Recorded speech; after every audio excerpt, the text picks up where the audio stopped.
Good morning everybody. आज हम लोग करने जा रहे हैं फुल लेंथ टेस्ट एट 8 का डिस्कशन। आज का डिस्कशन थोड़ा सा डिफरेंट होगा टाइम बचाने के लिए, ठीक है। और हम लोग करते हैं फर्स्ट क्वेश्चन। तो स्टार्ट करने से पहले आप सभी से रिक्वेस्ट है, please do like share and subscribe to my channel IASPCS decoder. तो फर्स्ट क्वेश्चन है, which scientist discover the photo electric effect and who explain this theory. तो इसका आंसर क्या है? इसका आंसर है आपका ऑप्शन सी। कौन? हर्ज। हर्ज ने इसको डिस्कवर किया था कब? 1887 में। तो हर्ज ने इसको डिस्कवर करा था कब? 1887 में। और इन्होंने क्या करा था कि यूवी लाइट्स को एक मेटल प्लेट पर, मेटल सरफेस पे टकराया, तो उसने देखा कि इलेक्ट्रॉन्स जो है ना वो इमिट हो रहे हैं, ठीक है। और फिर उसके बाद जो आइंस्टीन है, इन्होंने 1905 में इसको light in the form of photons, इन्होंने कहा कि भाई लाइट जो है ना वो फोटोन यानी पैकेट ऑफ एनर्जी है। पैकेट ऑफ एनर्जी, लाइट के पैकेट ऑफ एनर्जी को क्या बोलते हैं? फोटोन्स बोलते हैं। वो उसकी फॉर्म में रहता है। इस डिस्कवरी की वजह से इनको 1911 में नोबेल भी मिला। इन्होंने थ्योरी ऑफ रिलेटिविटी भी दी है। कौन? आइंस्टीन ने, ठीक है। तो हर्ज इसको डिस्कवर करा था और एक्सप्लेन किसने करा था? 1905 में ये करा था आइंस्टीन ने, ठीक है। अगला क्वेश्चन है कि the if two objects, one an iron ball and the other a wooden ball are dropped from a height on the surface of the moon, what will happen। तो ये क्या होगा? ये दोनों ही बॉल जो है ना सेम समय पर both the ball both will fall at the same time because there is no atmosphere. क्यों? क्योंकि आपको पता है कि फॉर्मूला जो होता है H, height is equal to क्या होता है? हाइट जो होता है H is equal to UT plus half GT square, ठीक है। यहाँ U कितना हो जाएगा? यहाँ ये U हो जाएगा 0। क्यों? हाइट से गिर रहा है तो U 0 हो जाएगा, तो ये खत्म हो जाएगा।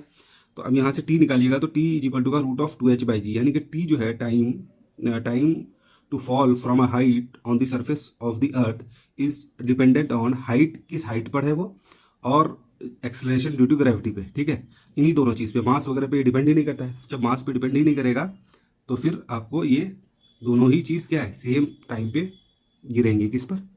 अर्थ पर, ठीक है। क्योंकि वहाँ पे क्या बोलते हैं, एटमॉस्फेयर नहीं है, तो रेजिस्टेंस दोनों ही बॉल पर सेम लगेंगे, ठीक। अगला क्वेश्चन है, in which condition the frequency of sound of a musical instrument can be improved. कब इम्प्रूव किया जा सकता है? तो ये जब इम्प्रूव किया by increasing the tension in the string. क्या करना है? जब टेंशन बढ़ा देंगे तब। तो टेंशन F जो है, फ्रीक्वेंसी जो है वो डिपेंड करता है लेंथ पे, डिपेंड करता है टेंशन पे, डिपेंड करता है और थिकनेस पे डिपेंड करता है, ठीक है। लेंथ को जितना शॉर्ट करेंगे वो उतना स्ट्रिंग मतलब कि क्या बोलते हैं, वाइब्रेट फास्ट करेगा, ठीक है। टेंशन जितना टाइट करेंगे टेंशन, तो वो वाइब्रेशन फास्ट होगा। थिकनेस जितना कम होगा उतना वाइब्रेशन फास्ट होगा, ठीक है। तो जितना वाइब्रेशन फास्ट होगा उतना बेहतर म्यूजिकल इंस्ट्रूमेंट परफॉर्म करेगा। तो अगर मोर लेंथ होगा या फिर मोर मतलब कि थिकनेस होगा तो ये क्या बोलते हैं, और डिक्रीजिंग टेंशन, अगर टेंशन कम होगा, लेंथ ज़्यादा होगा, थिकनेस ज़्यादा होगा, तो slows down the vibration slow हो जाएंगे, तो फिर वो म्यूजिकल इंस्ट्रूमेंट बढ़िया से परफॉर्म नहीं करेगा, ठीक है। तो क्या मतलब हुआ? फ्रीक्वेंसी डिपेंड करता है लेंथ पे, तो लेंथ शॉर्टर हो तो ज़्यादा बेहतर है, टेंशन ज़्यादा हो तो ज़्यादा बेहतर है, और थिकनेस कम हो तो ज़्यादा बेहतर है, ठीक है। अगला क्वेश्चन देखते हैं, in which of the following medium the speed of sound will be minimum. देखो स्पीड ऑफ साउंड जो है ना सॉलिड पे इस तरह से डिपेंड करता है, अल्मोनियम, निकल, स्टील, आयरन और ब्रास, फिर ग्लास, ठीक है। तो सबसे कम किस में होगा? सबसे कम आपका हो जाएगा ये ग्लास में, ठीक है। ये याद रखना है, अल्मोनियम में सबसे ज़्यादा, फिर निकल, फिर स्टील, फिर आयरन, फिर ब्रास, फिर ग्लास, ठीक है। तो ये याद रखना है, ANSIBG, NSIBG। अगला क्वेश्चन देखते हैं कि which of the following polymer is use to make light weight bullet proof helmets. तो light weight bullet proof helmet बनाने के लिए जो पॉलीमर यूज होता है वो क्या था? पॉलीमाइड। स्पेशली इसमें भी केवलार, याद रखना ये केवलार, ठीक है। अगला क्वेश्चन देखते हैं, which of the following statement is correctly defines Thomson effect. Thomson effect को जूल थॉमसन इफेक्ट भी बोलते हैं, ठीक है। जूल थॉमसन इफेक्ट क्या बोलता है कि when there is a temperature difference in a single metal the current pass through it and electric potential is generated. मतलब बोलता है अगर जब मान के चलो कि ये जो है ये एक रॉड है, ठीक है, और यहाँ पे ये हाई टेम्परेचर है, ये लो टेम्परेचर है, ठीक है। तो ये इलेक्ट्रॉन्स जो हैं वो फ्लो करेंगे हाई टेम्परेचर से लो टेम्परेचर की तरफ, ठीक है। इस मेटल में जब इलेक्ट्रॉन फ्लो करेंगे मतलब कि हाई टेम्परेचर और लो, ड्यू टू टेम्परेचर डिफरेंस, तो क्या होगा? करंट फ्लो होने लगेगा, ठीक है। वही बात है, इसी को बोलते हैं Joule Thomson effect. When there is a temperature difference in a single metal and current is pass through it and electric potential is generated. तो ये दूसरे तरीके से अगर करंट पास करेंगे तो इलेक्ट्रिक पोटेंशियल जनरेट हो जाएगा, और इलेक्ट्रिक पोटेंशियल अगर जनरेट किया हुआ है तो करंट फ्लो होगा। दोनों ही बात वैसे वैसे वर्षा है, ठीक। अगला क्वेश्चन है, which of the following is correct regarding myopia, यानी कि नियर साइटेडनेस। तो नियर साइटेडनेस के बारे में क्या है, देखो नियर साइटेडनेस में क्या होता है, मतलब बगल का दिखता है, क्या करता है, बगल का दिखता है, ठीक है, ये बगल का दिखेगा, ठीक है, दूर देख नहीं पाएगा वो, ठीक।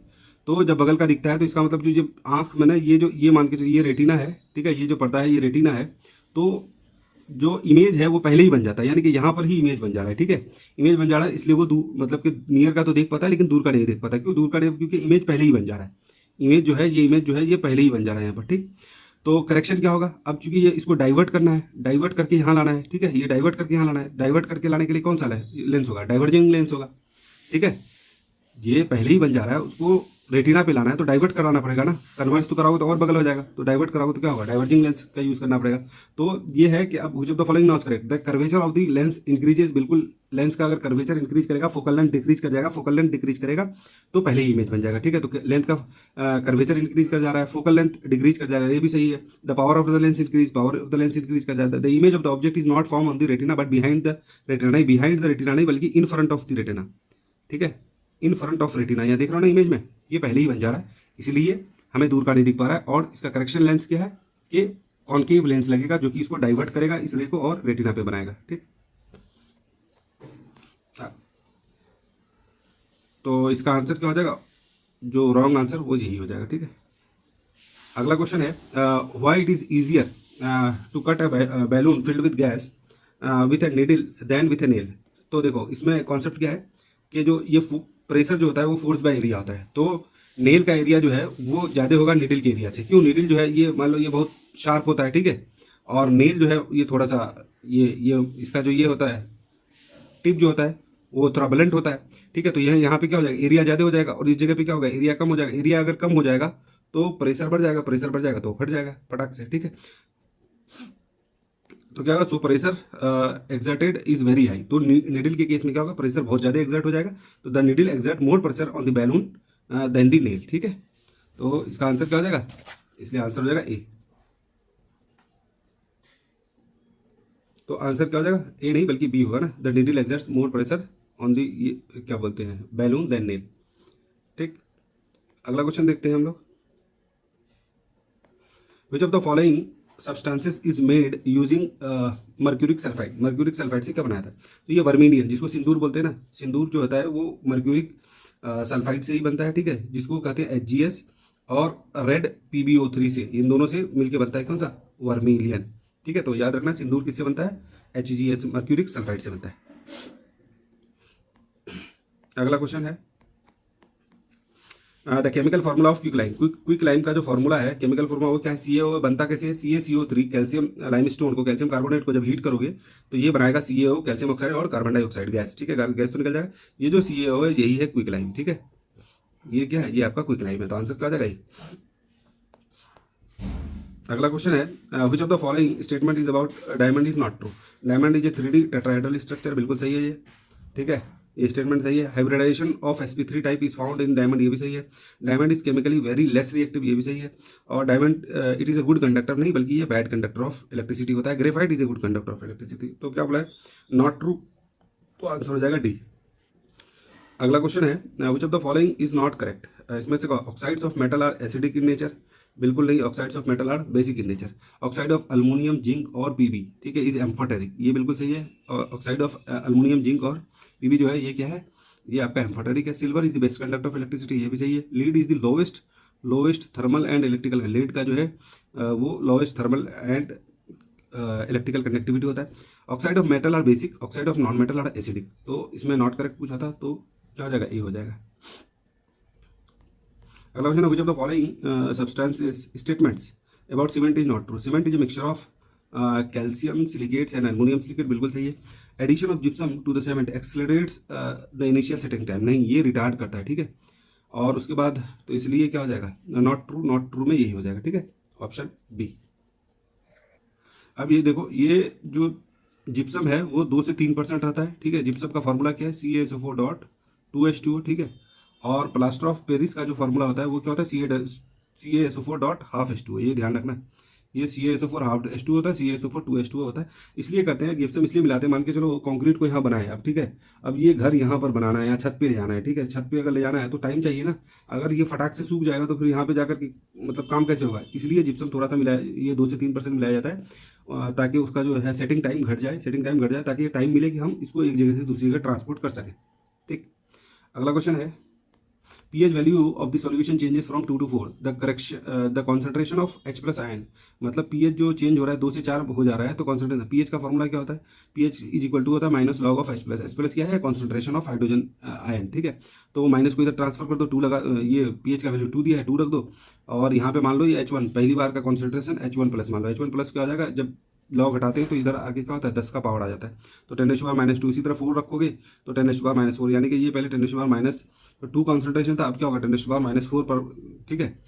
तो ये कितना घट गया, ये लगभग 100 टाइम घट गया ना, क्योंकि ये 10⁻², ये 10, तो ये 100 टाइम्स डिक्रीजेज बाय 100 टाइम्स।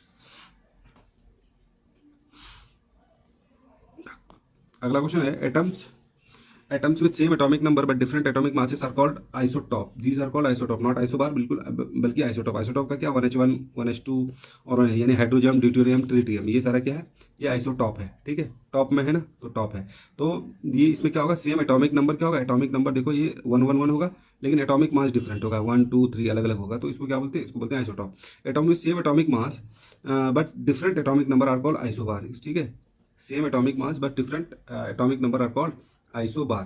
अब देखो आइसोबार का फॉर्म, कुछ एग्जांपल्स क्या है, देखो ये एटॉमिक नंबर क्या है, दोनों का सेम है, नाइट्रोजन का भी सेम है, यहाँ पे कार्बन 14 का भी 14 है, लेकिन कार्बन का एटॉमिक नंबर 6 होता है और इसका एटॉमिक नंबर 7 है, तो एटॉमिक नंबर तो डिफरेंट है बट एटॉमिक मास सेम है, तो इसको क्या बोलते हैं, आइसोबार बोलते हैं, ठीक है। उसी तरह यहाँ पे पोटेशियम का एटॉमिक नंबर 19 है और कैल्शियम का एटॉमिक नंबर 20 है, लेकिन दोनों का एटॉमिक मास क्या है, सेम है, तो इसलिए इसको बोलते हैं, ये भी क्या है, एग्जाम्पल ऑफ आइसोबार। तो ये दोनों ही स्टेटमेंट क्या है, गलत है, ठीक है, दोनों मतलब अपोजिट करके दिया हुआ था। अगला क्वेश्चन है, which is an example of India Stack. ये इंडिया स्टेक किसका एग्जाम्पल है, ये करंट से रिलेटेड क्वेश्चन है। तो ये डिजिटल पब्लिक इंफ्रास्ट्रक्चर, जो कि ये जो लिंक्ड होता है इंडिया स्टेक, ये किसी आधार से, यूपीआई से, डिजी लॉकर से, तुम्हारा KYC, ये सारा इसी से लिंक्ड होता है। अगला क्वेश्चन है, which of the following statement is correct regarding dark matter. Dark matter के बारे में, it is lighter than visible matter, it can easily be seen through electromagnetic waves, it is a large part of total mass of the universe, it is found only in the atmosphere। तो ये क्या बोला, which one of the following is correct, तो आपको correct तो correct क्या है, correct आपका सी है, it is the large part of total mass of universe. देखो it is lighter than visible matter, नहीं ये इनविजिबल होता है, ठीक है, ये विजिबल नहीं होता है, नाइदर इमिट्स मतलब कि लाइट, नॉट एब्जॉर्ब्स लाइट, ठीक है, नॉट एब्जॉर्ब्स नॉट रिफ्लेक्ट, ये ना लाइट को एब्जॉर्ब करता है, ना इमिट करता है, ना रिफ्लेक्ट करता है, ठीक है। और it can easily be seen through electromagnetic waves, नहीं इसको ग्रेविटेशनल इफेक्ट से ही देख सकते हैं, इलेक्ट्रोमैग्नेटिक वेव से आप नहीं बता सकते। It is found only in the earth atmosphere, नहीं earth atmosphere, only earth atmosphere नहीं, पूरे यूनिवर्स में ही पाया जाता है, ठीक है। अगला क्वेश्चन है, what does block mean in block chain technology. Block का मतलब क्या होता है, ग्रुप ऑफ डाटा, ठीक है, ब्लॉक क्या है, ए ग्रुप ऑफ डाटा। अगला क्वेश्चन है, Inspire programme is related to space mission encouraging innovation and research, या फिर self reliance in defence production, या बायोडाइवर्सिटी। देखो तो ये इंस्पायर का फुल फॉर्म क्या होता है, innovation in science pursuit for inspired research, ठीक है, क्या है, innovation in science pursuit for inspired research. तो यहाँ पे सीधे सीधे लिख रहा है, तो क्या होगा, इंकरेजिंग इनोवेशन एंड रिसर्च, ये under department of science and technology के अंतर्गत आता है, ठीक है, किसके अंतर्गत, department of science and tech. अगला क्वेश्चन है, what is the primary purpose of James Webb telescope, JWST, ठीक है।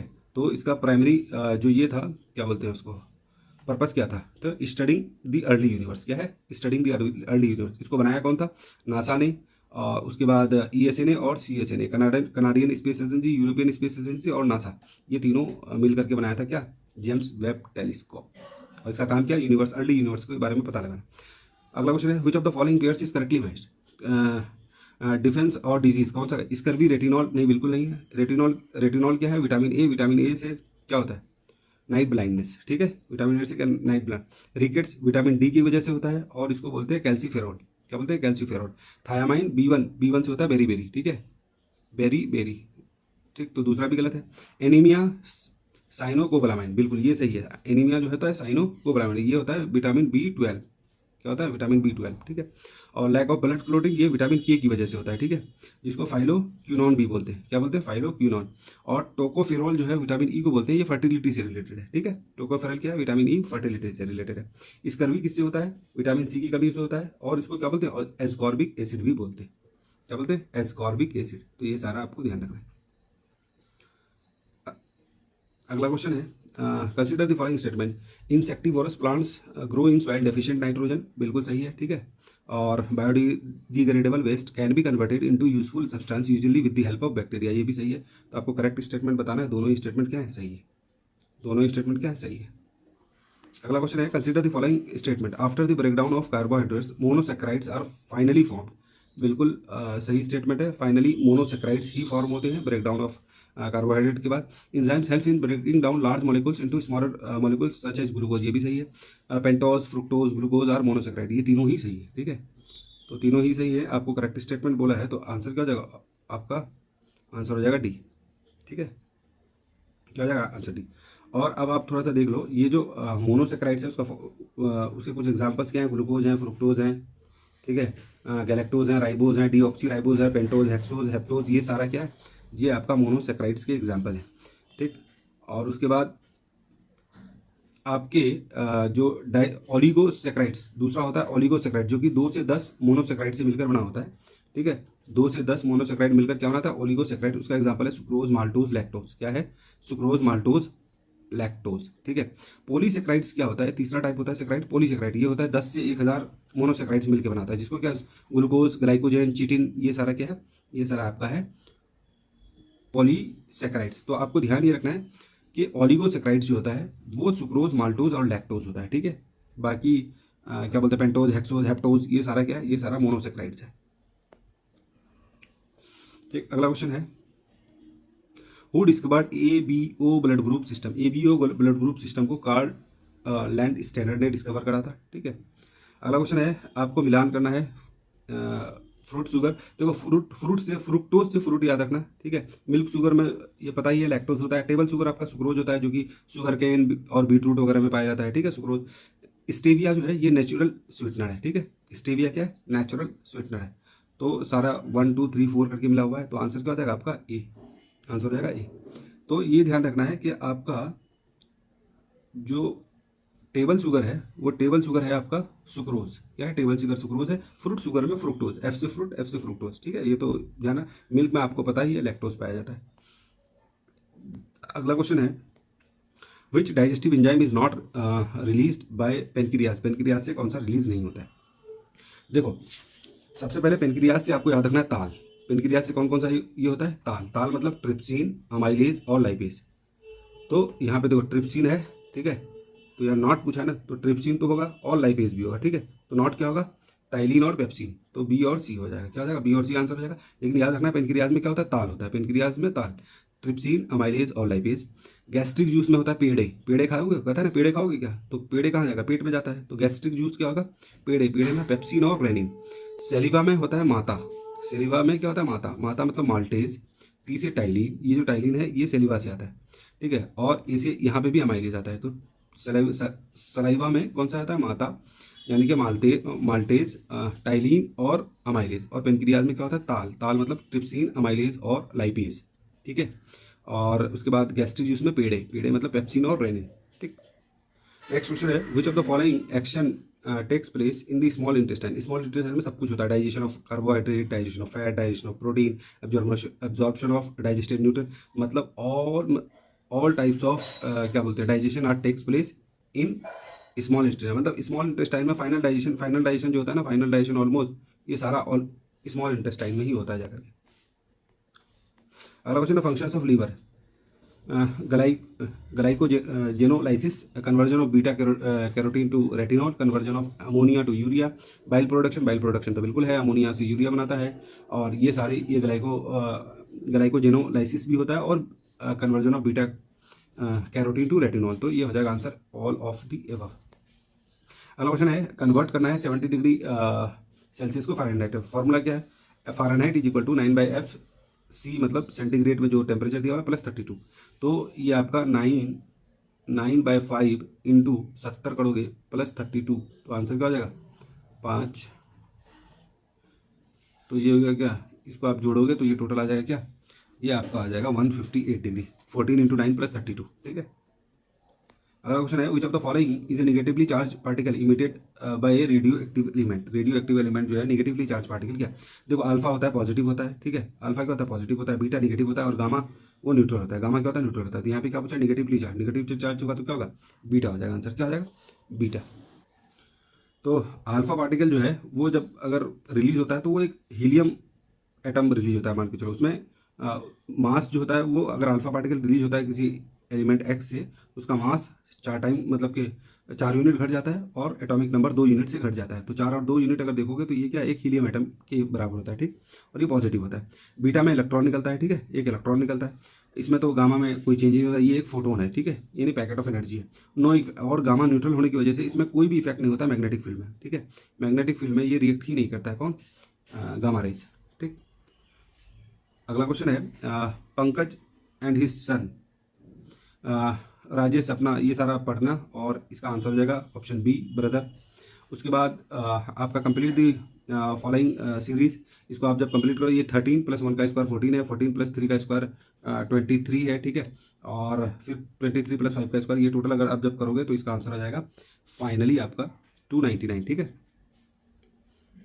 अगला क्वेश्चन है, इन ए मीटिंग 45 पीपल, तो ये पूरा है 40 लोग एक दूसरे को जानते हैं, 5 लोग नहीं जानते, ठीक है। तो टोटल हैंडशेक कितना होगा, देखो जो 5 लोग नहीं जानते उनमें से पहला पर्सन जो है वो 40 से हैंडशेक करेगा, दूसरा भी 40 से करेगा, तीसरा भी 40 से करेगा, चौथा भी 40 से करेगा, पांचवा भी। इस तरह से टोटल हैंडशेक इस 5 के साथ कितना हो जाएगा 200 बार हो जाएगा। और ये पांचों एक दूसरे को नहीं जानता है, तो ये लोग आपस में भी करेगा, तो आपस में पहला पी जो है 4 बार चारों से करेगा। तो फिर उसके बाद P2 जो है ऑलरेडी P1 कर चुका है, तो P2 फिर से P3 4 5 से करेगा। और P3 जो है चूंकि 1 और 2 से ऑलरेडी हो चुका है उसका, P1 के साथ 3 के साथ, P2 और P3 के साथ हो चुका है, तो ये 2 बार करेगा। इसी तरह P4 1 बार करेगा और P5 के पास कोई बचेगा ही नहीं। तो इन सबको जब आप करोगे तो फाइनली आपका ये टोटल 10 हो जाएंगे। कितना, यहाँ 4 3 7 2 9 और 1 10, ये टोटल 10 इधर और 200 इधर, तो टोटल 210 हो जाएगा, ठीक है। अगला क्वेश्चन है, ये क्लॉक है, इसको आप देखना। तो मिनट हैंड जो है in which direction minute hand 7:30, ये आपका वेस्ट हो जाएगा। उसी तरह आकांक्षा फेसेस नॉर्थ, तो इसको आप जब सॉल्व करोगे तो आ जाएगा 20 मीटर ईस्ट। सर्कमफेरेंस सर्कल का दिया हुआ है, एरिया दिया हुआ है, तो रेशियो मांगा है सर्कमफेरेंस और डायमीटर का, तो आंसर हो जाएगा 22:7, ठीक है। अगला है कि find the remainder when 448 mobile नहीं find the number of ways in which 448 mobile phones. तो आप इसका पहले क्या करना, प्राइम फैक्टराइजेशन निकालना। प्राइम फैक्टर में इसको 2⁻6 × 7⁻1 होगा, तो बराबर बांटने के लिए क्या करना तरीका, ये रिक्वायर्ड नंबर क्या होता है 6, जितना मतलब कि प्राइम फैक्टर का पावर आया उसमें +1 करके सारे को मल्टीप्लाई कर देना है। 7⁻1 है तो 1 + 1 2, और 2⁻6 है तो 6 + 1 7, तो 7 × 2 14, तो आंसर क्या हो जाएगा, ये हो जाएगा 14, बराबर बांटने के लिए, ठीक है। और उसके बाद इस तरह करोगे, ये WTPF रिलेटेड है YBRS से, तो आपको आगे बताना है कि आगे इस तरह से। तो यहाँ पे क्या है, W में 2 ऐड करोगे तो Y हो जाएगा, उसी तरह T में 2 ऐड करोगे V ऐड करोगे, तो अब इसमें से देखना है कि इसमें से 2 ऐड करने के बाद आ जा रहा है, तो आंसर आ जाएगा D, ठीक है। अगला क्वेश्चन है, the sum of conjugative natural numbers दिया हुआ है 7, तो how many of these are prime number. तो मान के चलना पहला नंबर A है, दूसरा A+1 कंजुगेटिव है, A+3, इसी तरह टोटल जाएगा A+6 थे। यहाँ पे टोटल का सम कितना 1617 निकालोगे तो A का वैल्यू 228 आ जाएगा। उसी तरह सारा नंबर निकाल लेना, 228 229 230 231 230 233 234 और 235 ऐसा ही आएगा। उसमें से आप देख लेना कि इसमें प्राइम नंबर कौन है, तो 2 प्राइम नंबर होंगे। उसके बाद मिसिंग नंबर आपको निकालना है इसमें। तो यहाँ पे किस तरह से किया जा रहा है कि देखो, ये 3 × 2 6 × 8 / 4 8, तो यहाँ पे क्या हो जाएगा, यहाँ 8 / 4 कितना हो जाएगा, यानी कि इन दोनों टॉप और बॉटम का डिवीजन और जो हॉरिजॉन्टल है उन दोनों का मल्टीप्लिकेशन और फाइनल मल्टीप्लिकेशन इन दोनों का। तो इस तरह से 12 आ जाएगा। तो आप इसको सॉल्व करोगे तो आ जाएगा क्या 72, ठीक है। अगला क्वेश्चन है कि dash recently launch world's first hybrid quantum computer dash. तो पहला हाइब्रिड क्वांटम कंप्यूटर किसने, जापान ने बनाया, उसका नाम क्या रखा है, रैमिनी। क्या रखा है, रैमिनी। अगला क्वेश्चन है, consider the following statement regarding unified genomic chip, it aims to facilitate early identification of high quality cattle and increase in dairy farming efficiency. ये बिल्कुल सही स्टेटमेंट है, ठीक है। और उसके बाद it has been developed by department of animal husbandry and dairying, ये भी सही है। This chip comes into 2 variation, 3 नहीं बल्कि 2 वेरिएशन, और वो दोनों वेरिएशन क्या है, गौ चिप फॉर कैटल और महिष चिप फॉर बैफेलोज। ये AJA चिप फॉर गोट्स ऐसा कुछ नहीं है, ठीक है। तो 2 टाइप के चिप्स हैं, एक कौन सा याद रखना, गौ चिप फॉर कैटल और महिष चिप फॉर बैफेलोज, ठीक है। तो इसलिए तीसरा स्टेटमेंट गलत हो जाएगा। आपको क्या पूछा है, आपको पूछा how many of the statement is correct, तो सिर्फ 2 ही करेक्ट है, जो कि पहला और दूसरा, ठीक है। अगला क्वेश्चन है, consider the following statement with reference to the announcement of union budget 2025-26। A maritime development fund will be setup with corpus of 25,000 crore. बिल्कुल सही है कि एक मेरीटाइम डेवलपमेंट फंड बनाया जाएगा, किसमें, with A corpus of 25,000 crore, ठीक है। मेरीटाइम क्या बोलते हैं, डेवलपमेंट के लिए, ठीक। और अप टू 49%, नॉट 60%, बल्कि 49% जो है इसमें शेयर किसका होगा, 49% शेयर जो होगा गवर्नमेंट को होगा, बाकी रिमेनिंग अमाउंट जो होगा रेज किया जाएगा प्राइवेट सेक्टर से, ठीक है। तो ध्यान रखना 49% शेयर किसके पास रहेगा, गवर्नमेंट के पास, बाकी 51% प्राइवेट सेक्टर के पास, यानी ये प्राइवेट सेक्टर इसको हैंडल करेगा, क्योंकि मालिकाना हक प्राइवेट का होगा, क्यों, क्योंकि उसका 51% शेयर आ जाएगा ना। तो ये दूसरा स्टेटमेंट गलत है, तो आपको करेक्ट स्टेटमेंट हो जाएगा आपका ओनली 1, ठीक है। क्या होगा, एम क्या है इसका, Indian flagged ship in global cargo volume 20% तक हम लोग को कर देना है। ग्लोबल कार्गो वॉल्यूम का 20% वॉल्यूम किससे होना चाहिए, इंडियन फ्लैग्ड शिप से ट्रांसफर होना चाहिए बाय 2047। ये एक टारगेट है, याद रखना, 20% volume of global cargo ship by 2047.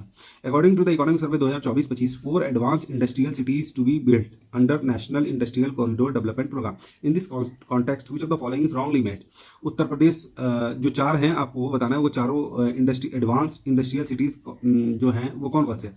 Uttar Pradesh का ग्रेटर नोएडा, मध्य प्रदेश का विक्रम उद्योगपुरी, और महाराष्ट्र का शेंद्रा बेदकिन, और गुजरात का सूरत। तो ध्यान रखना ये तीनों ही सही हैं, ठीक है। उत्तर प्रदेश के ग्रेटर नोएडा को लिया गया है, मध्य प्रदेश में विक्रम उद्योगपुरी को लिया गया, महाराष्ट्र से शेंद्रा बेदकिन को, गुजरात से सूरत को नहीं बल्कि धोलेरा को, ठीक है। तो इसलिए ये चौथा स्टेटमेंट गलत हो जाएगा, और आपको गलत ही पूछा था, आंसर डी हो जाएगा, ठीक है।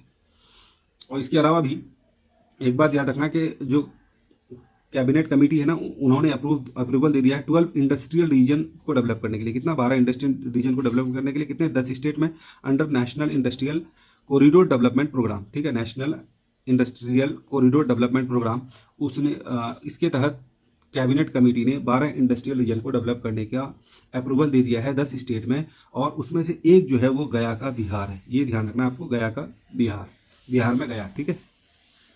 बिहार में कौन सा, गया, इसको इंडस्ट्रियल रीजन के तौर पर डेवलप किया जाएगा। अगला क्वेश्चन है, Claudia Sheinbaum has become the first woman president of which country. तो ये बनी है आपकी अभी बनी है किसकी, मैक्सिको की, ठीक है। ठीक, ये मैक्सिको की बनी है। अगला क्वेश्चन है, consider the following statement regarding cyclonic storm Dana. It arrived in Bay of Bengal, अक्टूबर में आया था, दिसंबर में नहीं, तो इसलिए पहला स्टेटमेंट गलत हो जाएगा। It was named by Bangladesh नहीं, बल्कि इसको कतर ने नेमिंग किया था। तो इनकरेक्ट स्टेटमेंट तो बोथ 1 और 2। तो यानी कि साइक्लोनिक स्टॉर्म दाना कहाँ पर आया था, बे ऑफ बंगाल में आया था। कब आया था, अक्टूबर में आया था। और इसका जो नामांकन करा था वो कौन करा था, कतर करा था।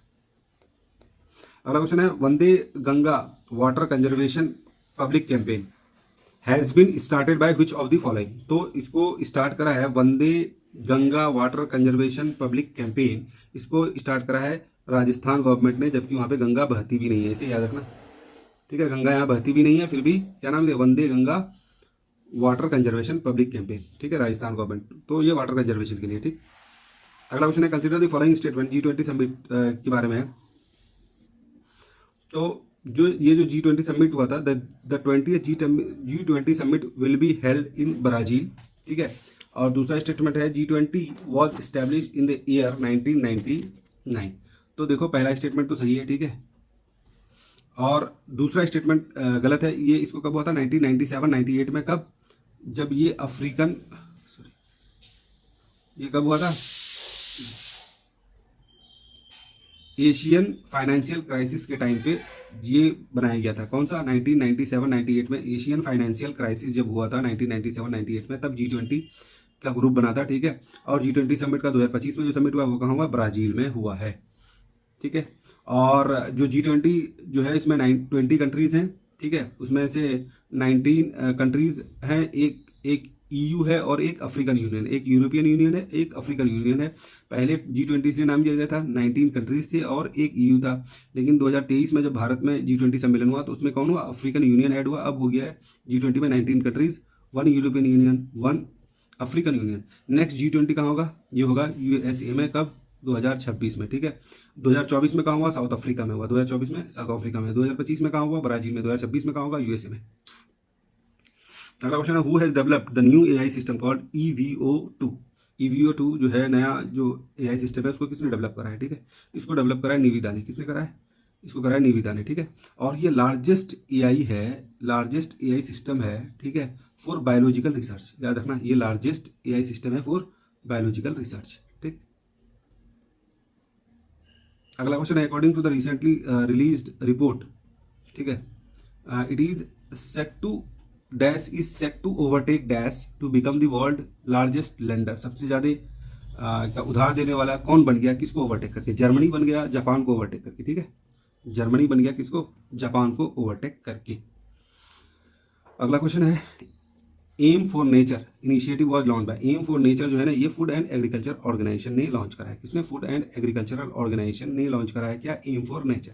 Volcanic eruption occurred Mount Kanlaon, where it is located. Mount Kanlaon जो है ये वॉल्केनिक इरप्शन हुआ था, ये कहाँ लोकेटेड है, ये है फिलीपींस में।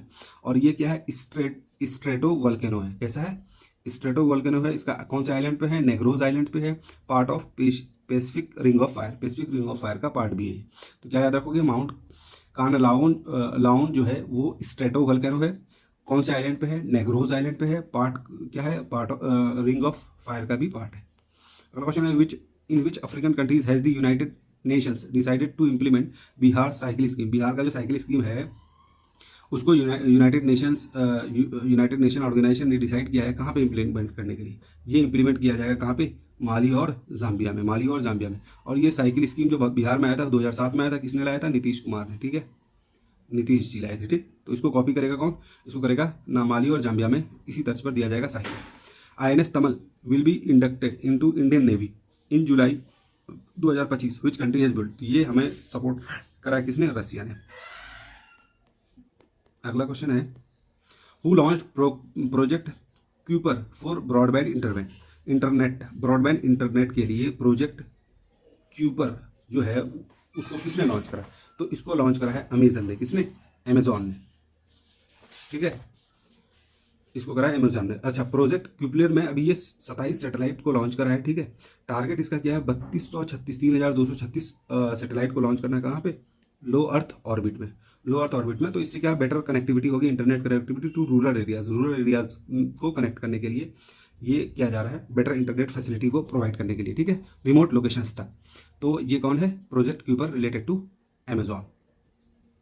अगला क्वेश्चन है, which of the following statement regarding Chandrayaan 5। Chandrayaan 5 के केस में कौन सा स्टेटमेंट ट्रू है, ये बताना है आपको। देखो, it is called LUPEX mission, ठीक है, ये बात सही है, ये ल्यूपेक्स मिशन, चंद्रयान 5 का नाम ही ल्यूपेक्स मिशन है, ठीक है। The full form of LUPEX is lunar polar exploration mission. ये अपर नहीं है, ये यू से यहाँ पे ये LU जो है ये टोटल लूनर के लिए, ठीक है। तो ये अपर नहीं है बल्कि लूनर पोलर एक्सप्लोरेशन मिशन है। यू वाला पार्ट जो है LU जो है ये लूनर के लिए ही है, ये ध्यान रखना है। The objective of this mission is to study south pole. याद रखना, वेरी इंपॉर्टेंट, ये नॉर्थ पोल है, ये साउथ पोल है, तो ये साउथ पोल, ठीक है, south polar region of the moon and search for water and ice. वहाँ पे क्या खोजेगा, वाटर और आइस खोजेगा। This mission will be carried in collaboration with Japan. और जापान का कौन, जाक्सा, JXA, ठीक है। जापान का जो जैसे हमारा इसरो है उसी तरह जापान का क्या है, जाक्सा। तो पहला और तीसरा चौथा सही है, बाकी आपका दूसरा गलत है। दूसरा क्यों है, दूसरा इसलिए गलत है क्योंकि लूनर पोलर एक्सप्लोरेशन मिशन है, नॉट लूनर अपर, ठीक है। अगला क्वेश्चन है, who has launch N AI powered cloud solution वायु। AI पावर्ड क्लाउड सोल्यूशन वायु को किसने लॉन्च करा है, ठीक है। तो इसको लॉन्च करा है आपका टाटा कम्युनिकेशंस ने। किसने, टाटा कम्युनिकेशंस ने। और ये वायु से मत समझ लेना कि ये कोई क्या बोलते हैं उसको, इन्वायरमेंट से रिलेटेड है, ठीक है। इन्वायरमेंट से रिलेटेड बिल्कुल नहीं है, ये बिजनेस इफिशियंसी को बढ़ाने के लिए, अच्छे करने के लिए वायु, ठीक है। डोंट कंफ्यूज विथ इन्वायरमेंट, ठीक है। हो सकता है क्वेश्चन आ जाएगा कि वायु जो है रिलेटेड है किससे, AI पावर्ड है, वो इन्वायरमेंट से रिलेटेड है, फलां से रिलेटेड है, तो ढमकाना से रिलेटेड है। तो वो आपको ध्यान रखना है कि ये इन्वायरमेंट से रिलेटेड नहीं है, ये किससे रिलेटेड है, ये बिजनेस इफिशियंसी से रिलेटेड टाटा कम्युनिकेशन ने इसे लाया है। अगला क्वेश्चन है Subhadra Yojana is related to which state. तो सुभद्रा योजना जो है ये उड़ीसा से रिलेटेड है, और इसमें क्या है, जो जो शादीशुदा वुमेन है ना, मैरिड वुमन 21 से 60 साल की, उसको 10,000 रुपये दिया जाएगा एक इंस्टॉलमेंट में एक साल में, ठीक है। 10,000 रुपये दिया जाएगा 2 इंस्टॉलमेंट में एक साल में, ठीक है। तो ये एक रक्षाबंधन के दिन दिया जाएगा 5,000, और वुमेंस डे के दिन दिया जाएगा 5,000, तो टोटल 10,000 एक साल में। इसी तरह 5 साल तक दिया जाएगा, तो टोटल इसका क्या है 50,000 हर एक महिला को मिलेगा 5 साल में, ठीक है। और 2024 से 29 तक, ठीक है। 2024 में मिलेगा, फिर 2025, 25, 26, 27, 28, 29, ठीक है। तो 2024 से 29 तक 5 साल के लिए 21 से 60 साल की उम्र में एक साल में 2 इंस्टॉलमेंट में आएगा 10,000, 5,000 करके। एक पहला 5,000 आएगा रक्षाबंधन में, दूसरा 5,000 आएगा आपका वुमेंस डे में, ठीक। और ये बिहार, ये उड़ीसा में है, ठीक है, नॉट बिहार। और what is India's rank in global fire power index. Global fire power index में इंडिया का रैंक कितना 4 है। पहला कौन है, यूएस, दूसरा कौन है, रसिया, तीसरा चाइना, तो चौथा इंडिया, और पांचवा साउथ कोरिया। तो यूएस पहला, दूसरा रसिया, तीसरा चाइना, चौथा अपना इंडिया, और हमारे बाद आता है साउथ कोरिया। अगला क्वेश्चन है according to world energy report India is set to become the world's dash largest biofuel user country in 2024। तो इंडिया जो है 4th लार्जेस्ट बायोफ्यूल यूजर बन जाएगा बाय 2024, ठीक है, बाय 2024। अब ये सरपास किसको कर देंगे हम लोग, चाइना को कर जाएंगे, ठीक है। और उसके बाद रिन्यूएबल, अच्छा अब बाकी ये तो चलो 4th बन जाएंगे सब, किसको, चाइना को क्रॉस करके। अब ये ध्यान रखना है हमारा रिन्यूएबल एनर्जी एडिशन जो हुआ था 2024-25 में 29.52 गीगावाट, वेरी इंपॉर्टेंट, कितना 29.52 gigawatt. Total renewable energy capacity जो अब हमारा बन चुका है वो 234.24 गीगावाट प्लस 8.78 गीगावाट किससे, न्यूक्लियर, ठीक है। न्यूक्लियर को हटा करके कितना है 234.28, और न्यूक्लियर के साथ हमारा कितना है 8.78, इसको जो जोड़िएगा तो लगभग कितना हो जाएगा, लगभग 242 गीगावाट, ठीक है। 243 गीगावाट जो है हमारा वो क्या हो जाएगा, वो आपका रिन्यूएबल एनर्जी कैपेसिटी बन गया है, ठीक है। हमको टोटल टारगेट हमारा क्या है 500 गीगावाट बाय 2030। तो हमारा टारगेट क्या है 500 गीगावाट बाय 2030, ठीक है। तो हम लोग कितना लगभग 243 गीगावाट के करीब करीब पहुंच चुके हैं, ठीक है। हमारा टारगेट कितना है 500 बाय 2030। अगला क्वेश्चन है Narasapur crochet lace craft GI tag product belongs to which state.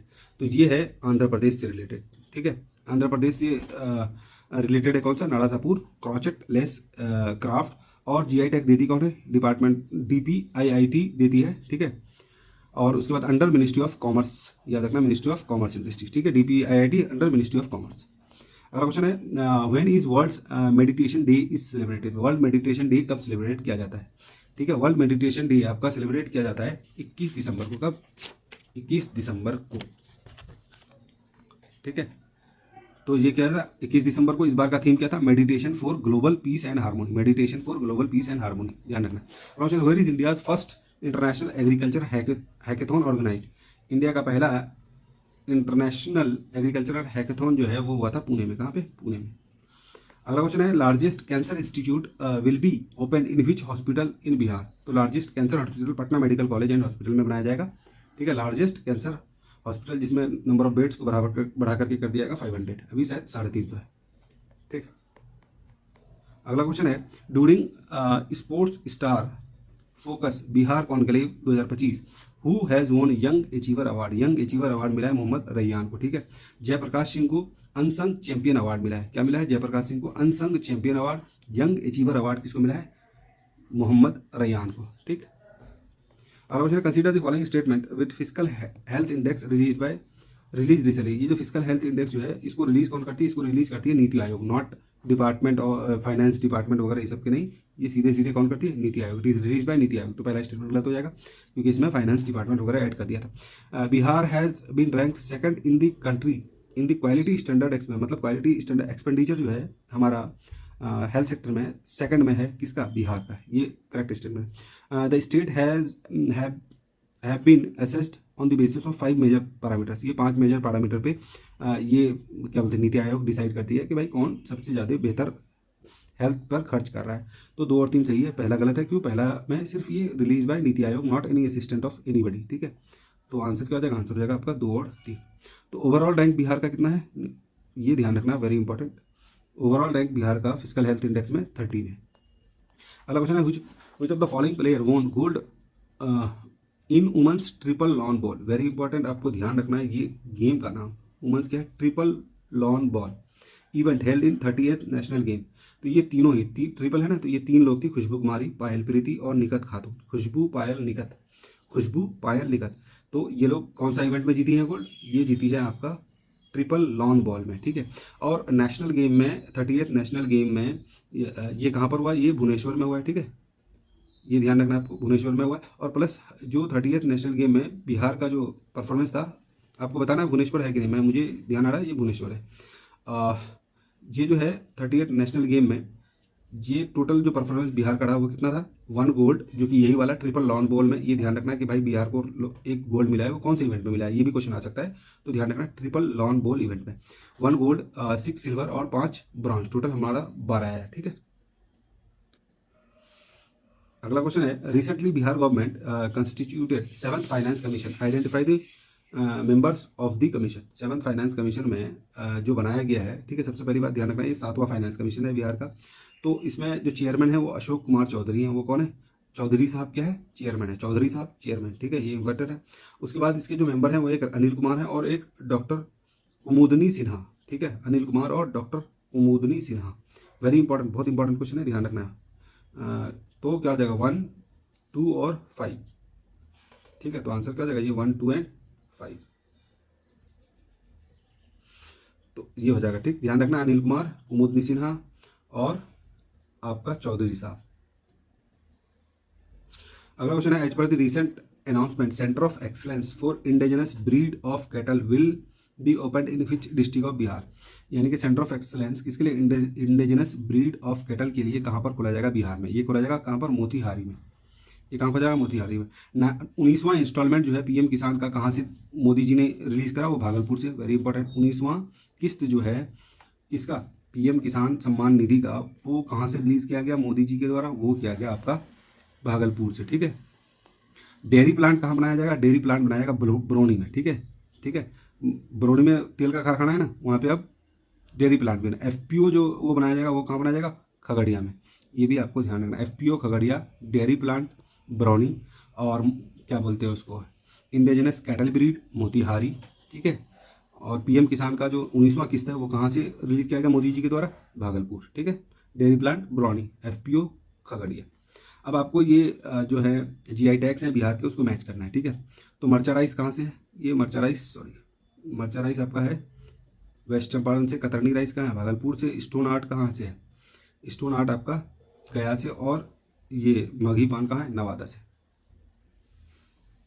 Magahi पान नवादा से। तो आप इस तरह से करेंगे तो 1 बी हो जाएगा और 2 ए हो जाएगा, 3 डी हो जाएगा और 4 सी हो जाएगा। तो उस हिसाब से क्या हो जाएगा, ए आंसर हो जाएगा, ठीक है।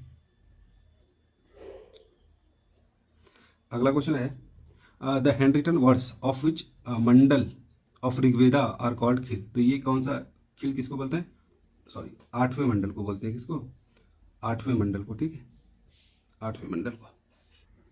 और ये क्या है, ये जो है हैंड रिटन वर्ड्स है, very important, hand written words 8वें मंडल, जिसको खिल कहा जाता है। और कलेक्शन, और इसमें जो ऋग्वेदा है ये ओल्डेस्ट वेदा है, ठीक है। और इसमें कलेक्शन ऑफ क्या है, कलेक्शन ऑफ मंत्रास हैं। इसमें 10 मंडल्स हैं, जिसमें 8वां मंडल हैंड रिटन है और उसको क्या बोलते हैं, खिल बोलते हैं। 1028 सूक्तास हैं और 10,462 वर्सेस है। अगला क्वेश्चन है, the volume of large huge bath house found in Mohenjodaro. Mohenjodaro में जो बाथ हाउस मिला है, ठीक है, उसका आपको लेंथ ब्रेथ हाइट बनाना है। तो 11.88 मीटर लंबा है, ठीक है। उसी तरह इधर चौड़ा जो है, ये चौड़ा जो है ये कितना है, ये 7.01 मीटर है। और इसका हाइट जो है वो कितना है, ये 2.43 मीटर है, ठीक है। तो 11.88, 7.01 एंड 2.43। अगला क्वेश्चन है, Ajatashatru Haryanka dynasty had an influential minister Varshakar, ठीक है, Varshakar, who was a skilled diplomat. बिल्कुल सही, अजात शत्रु का जो ये क्या बोलते हैं उसको, मिनिस्टर था, कौन था, वर्षाकर, जो कि एक बहुत बड़ा डिप्लोमेट भी था, ठीक है।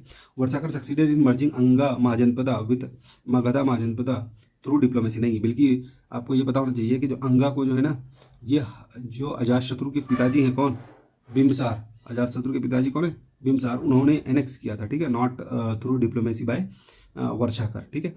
और याद रखना ये वर्षाकर जो है इन्होंने वज्जी यूनियन में जाकर के फूट डाला था, फूट डाल करके उसके बाद जो है वैशाली को कब्जा किया था कौन, अजातशत्रु। तो सबसे पहले फूट डाला जाकर के कौन, वर्षाकर, क्यों, डिप्लोमेट था, गया वहाँ के जो क्या बोलते हैं उसको लोग थे, जो मिनिस्टर वगैरह थे, उन सबको क्या किया, भड़काया पहले, भड़काने के बाद उसमें फूट डाला आपस में जब फूट डाल दिया तो फिर अजातशत्रु ने इस पर वैशाली को कब्जा कर लिया, कन्क्वेयर कर लिया आसानी से, ठीक है। तो इस तरह से दूसरा स्टेटमेंट गलत हो जाएगा, पहला सही होगा, तो ओनली वन, ठीक है। अगला क्वेश्चन है, dash is called Einstein of India. Einstein of India Nagarjuna को कहा जाता है, ठीक है।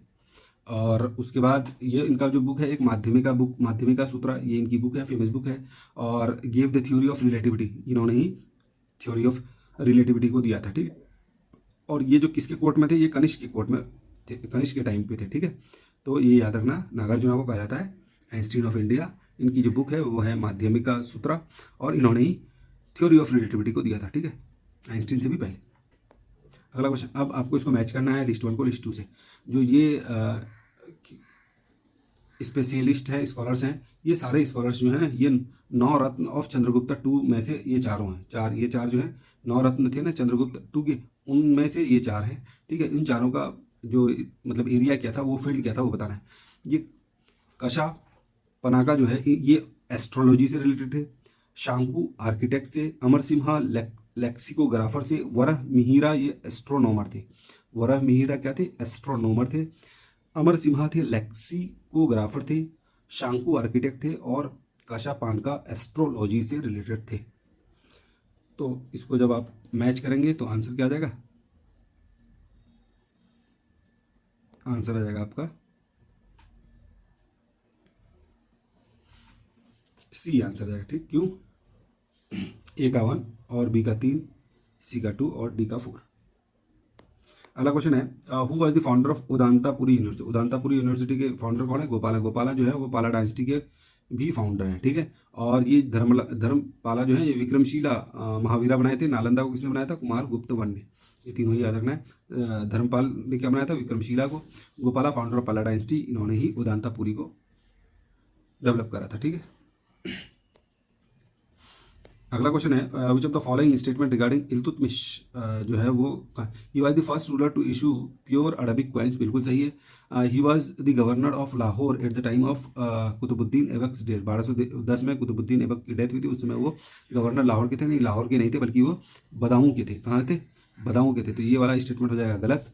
और उसके बाद फिर आपका अगला statement, he was the third sultan to sit in the throne, ये तीसरे सुल्तान थे, बिल्कुल सही थे। पहले कौन थे, कुतुबुद्दीन ऐबक, फिर कौन थे, आराम शाह, कौन थे, आराम शाह, फिर ये थे इल्तुतमिश, ठीक है।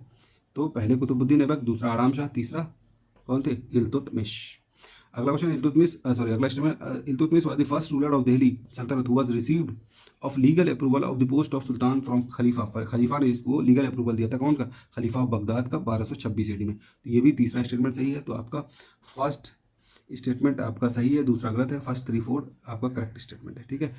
फर्स्ट 3-4 क्या मतलब हुआ कि पहला स्टेटमेंट क्या बोल रहा है कि भाई ये पहले थे जिन्होंने प्योर अरबिक क्वाइंस इशू करा था। ये जो गवर्नर थे वो बदाऊं के थे, नॉट लाहौर। और थर्ड सुल्तान थे, पहले सुल्तान कुतुबुद्दीन ऐबक, दूसरा आराम शाह, और तीसरे थे इल्तुतमिश दिल्ली सल्तनत में। और इल्तुतमिश जो ही पहले रूलर थे जिसको लीगल अप्रूवल मिला था बगदाद के सुल्तान मतलब के खलीफा से, क्या बोलते हैं उसको, 1226 AD में। अगला क्वेश्चन है, what was the amount of religious tax जक़ात impose on Muslims during Sultanate period में मुस्लिम को एक टैक्स देना पड़ता था। वो टैक्स कितना था, 2.5% ऑफ द प्रॉपर्टी, जो कि लगभग 1/140 जितना प्रॉपर्टी है उसका 40 40वां भाग आपको ज़कात के रूप में देना पड़ेगा। वो 2.5% है, जो कि अभी भी है, ठीक है। ऐसा नहीं कि ये उसी समय था, ये अभी भी 2.5% टैक्स, क्या बोलते हैं उसको, ज़कात निकालते हैं लोग, मुस्लिम लोग। कब, ये रमज़ान में, कब, रमज़ान में, ठीक है, अभी भी। अगला क्वेश्चन है, consider the following assertion reason है, Shivaji use to consult a council of ministers called Ashtapradhan. ये अष्टप्रधान से क्या कंसल्ट करते थे, शिवाजी के टाइम पे ही अष्टप्रधान था, सही बात है। Each minister had independent charge of his department, नहीं भैया ये डिपेंड शिवाजी बस इनका काम था, मिनिस्टर का काम था कि भाई आप सिर्फ हमें एडवाइस दोगे, अब लेने का होगा नहीं होगा वो कौन डिसाइड करेगा, वो शिवाजी डिसाइड करेंगे कि हमको ये एडवाइस मतलब पे काम करना है या नहीं करना है, ठीक है। तो दूसरा स्टेटमेंट गलत हो जाएगा और पहला सही हो जाएगा। वो लोग इंडिपेंडेंट नहीं थे, बस इतना ध्यान रखें, इंडिपेंडेंट नहीं थे वो डिपेंडेंट थे किस पर, आपके शिवाजी के मन पर कि भाई उनका मन करा तो ये स्टेटमेंट या फिर जो एडवाइस है वो लिया जाएगा, अदरवाइज नहीं लिया जाएगा। अगला क्वेश्चन है, Akbar establish translation department during his reign. सही बात है ये वाली। Who was made the head of this translation department. तो फैजी को बनाया गया था। ठीक है, अकबर का टाइम पीरियड क्या था, 1556 से 1605, 1556 से 1605, और इन्होंने फैजी को बनाया था किसका, हेड ऑफ दी क्या बोलते हैं उसको, ट्रांसलेशन डिपार्टमेंट। अकबर ने ये ट्रांसलेशन डिपार्टमेंट, जिसको मकतब खाना कहते थे, उसको कहाँ स्टार्ट करा था, ये ध्यान रखना। ये 1582 में इन्होंने लाया था क्या, ट्रांसलेशन डिपार्टमेंट, और कहाँ पे, फतेहपुर सिकरी में, फतेहपुर सिकरी में, ये भी ध्यान रखना आपको, फतेहपुर सिकरी। अगला क्वेश्चन है, स्टाडो द India was the official name of the trading company of which European country. तो ये था पुर्तगाल का, किसका था, स्टाडो द इंडिया, ये किसका था, पुर्तगाल का था। कब बनाया था, ये 1498 ईस्वी में। ठीक है। अगला क्वेश्चन है, consider the following Wars which determine the course of modern history. ठीक है, अब इसको आपको क्या बोलते हैं, उसको सजाना है क्रोनोलॉजिकल ऑर्डर में। तो लिखा हुआ है, बैटल ऑफ प्लासी क्या हुआ 1757 में, बैटल ऑफ बक्सर 1764 में, और बैटल ऑफ आम्बर 1749 में, और बैटल ऑफ वांडिया 1760 में। तो जब आप इसको मिलाएंगे तो आपका क्या आ जाएगा, आपका आ जाएगा ऑप्शन बी। पहले सी बैटल ऑफ आम्बर 1749, फिर उसके बाद ए बैटल ऑफ प्लासी 1757, फिर बैटल ऑफ बक्सर 1764, और फिर बैटल ऑफ वांडीवाश किसके किसके क्या बोलते हैं 1760 में। और ये बैटल ऑफ वांडीवाश किसके बीच में हुआ था, ब्रिटिश एंड फ्रेंच। ठीक है, ब्रिटिश ईस्ट इंडिया कंपनी और फ्रेंच ईस्ट इंडिया कंपनी के बीच में 1760 में हुआ था। कौन सा, बैटल ऑफ वांडीवाश। अगला क्वेश्चन है, असर्शन रीजन है, क्या है, attempt was made to decentralize the Indian administration by Gazette of 1833. By Gazette of 1833, the Governor General of Bengal was made Governor General of India. दूसरा तो सही है, ये attempt was made to not decentralize बल्कि centralize. Attempt was made to centralize the Indian administration by Gazette of 1833. तो assertion wrong हो जाएगा और reason correct हो जाएगा। ठीक है।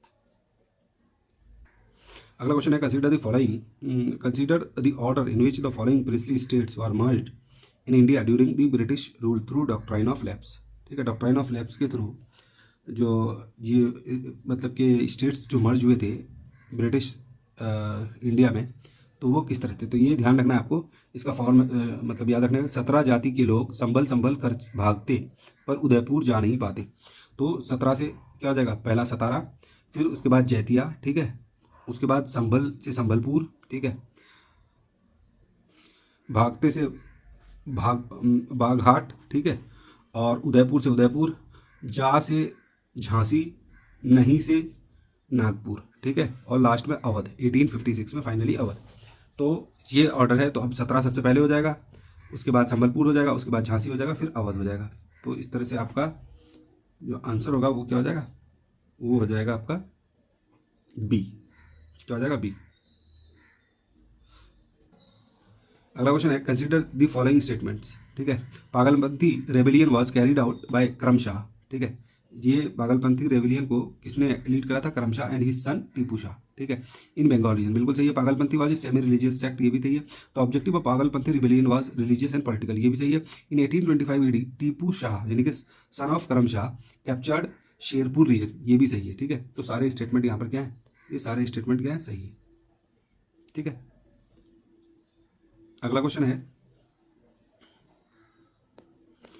Consider the following statement. The foundation of modern education system in India was laid by Macaulay's memorandum in 1835। On the basis of Lord Macaulay's memorandum 3 universities Calcutta, Madras and Bombay were establish in 1857। तो देखो, the foundation of modern education system in India was laid by Macaulay's memorandum 1835। Macaulay minute जो है वो 1835 में आया था, ये बिल्कुल सही है। और इस किसके समय आया था, ये बेंटिक के समय आया था, लॉर्ड विलियम बेंटिक के समय, समझे। और लॉर्ड विलियम बेंटिक ने और लॉर्ड मैकॉले ने जो क्या बोलते हैं उसको, मैकॉले माइन्यूट लाया था, तो इन्होंने क्या बोला था कि English as a medium of education. इन्होंने बोला था कि भाई जो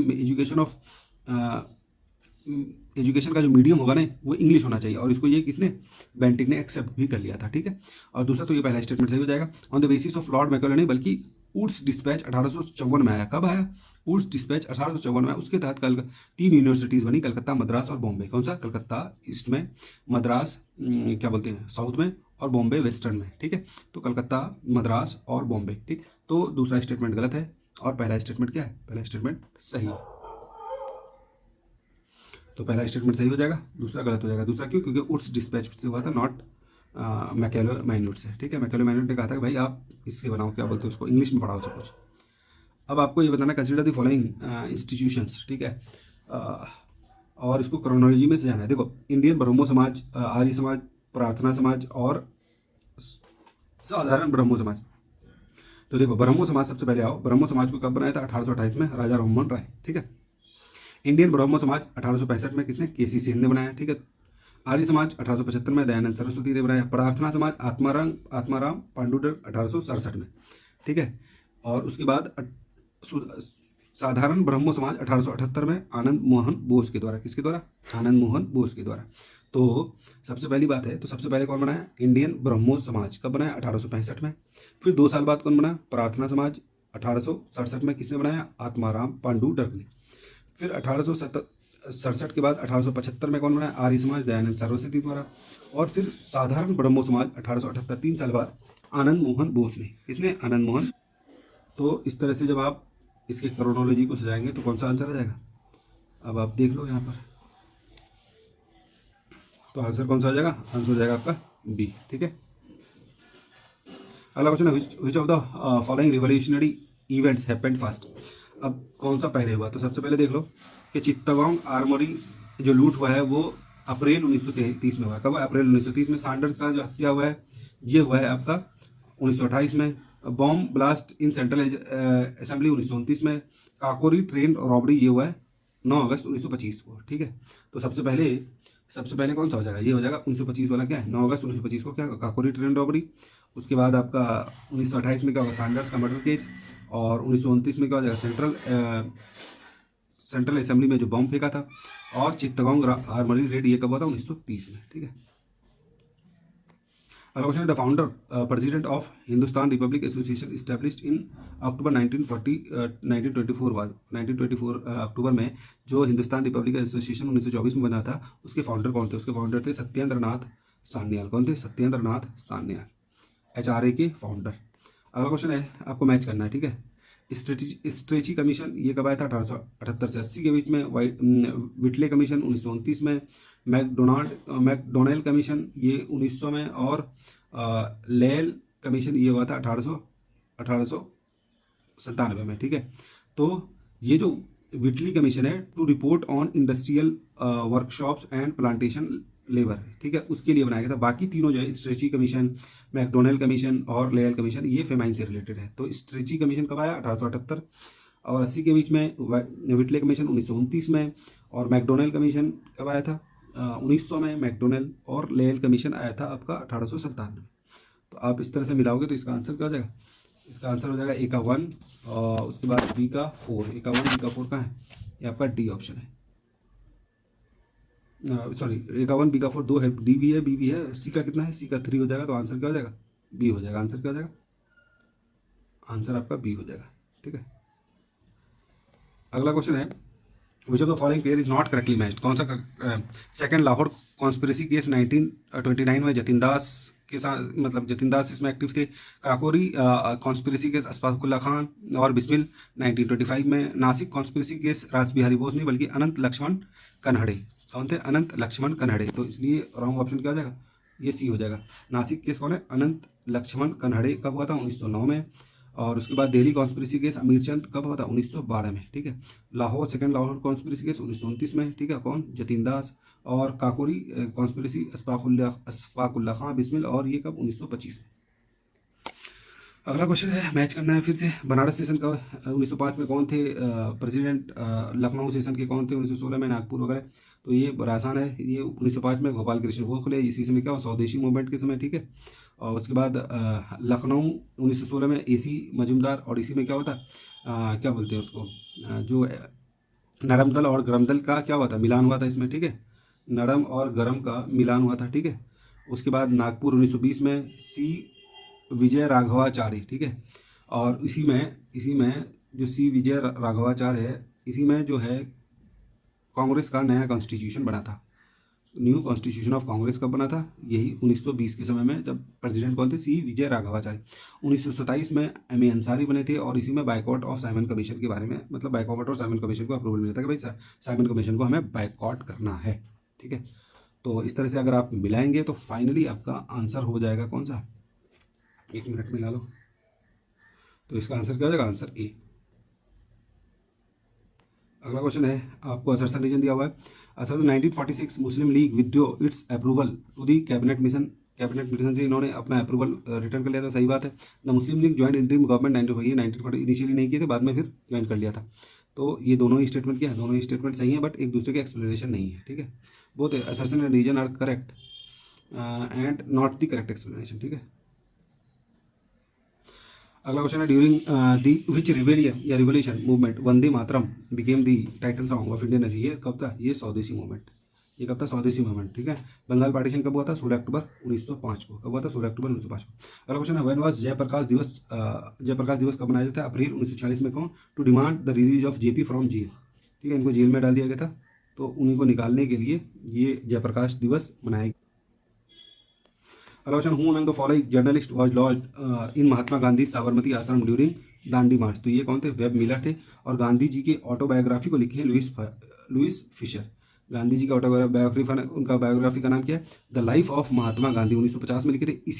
इसी ऑटोबायोग्राफी से गांधी मूवी बनी है। ठीक है, जो गांधी मूवी बनी है ना हॉलीवुड में, ये इसी बायोग्राफी को देखते हुए, इसी बायोग्राफी से पूरा प्रेरित है वो। और गांधी के बायोग्राफी को कौन लिखा था? वो लुइस फिशर, याद रखना है। और वेब मिलर जो थे गांधी जी के साथ थे, कब है? साबरमती आश्रम में दांडी मार्च के समय।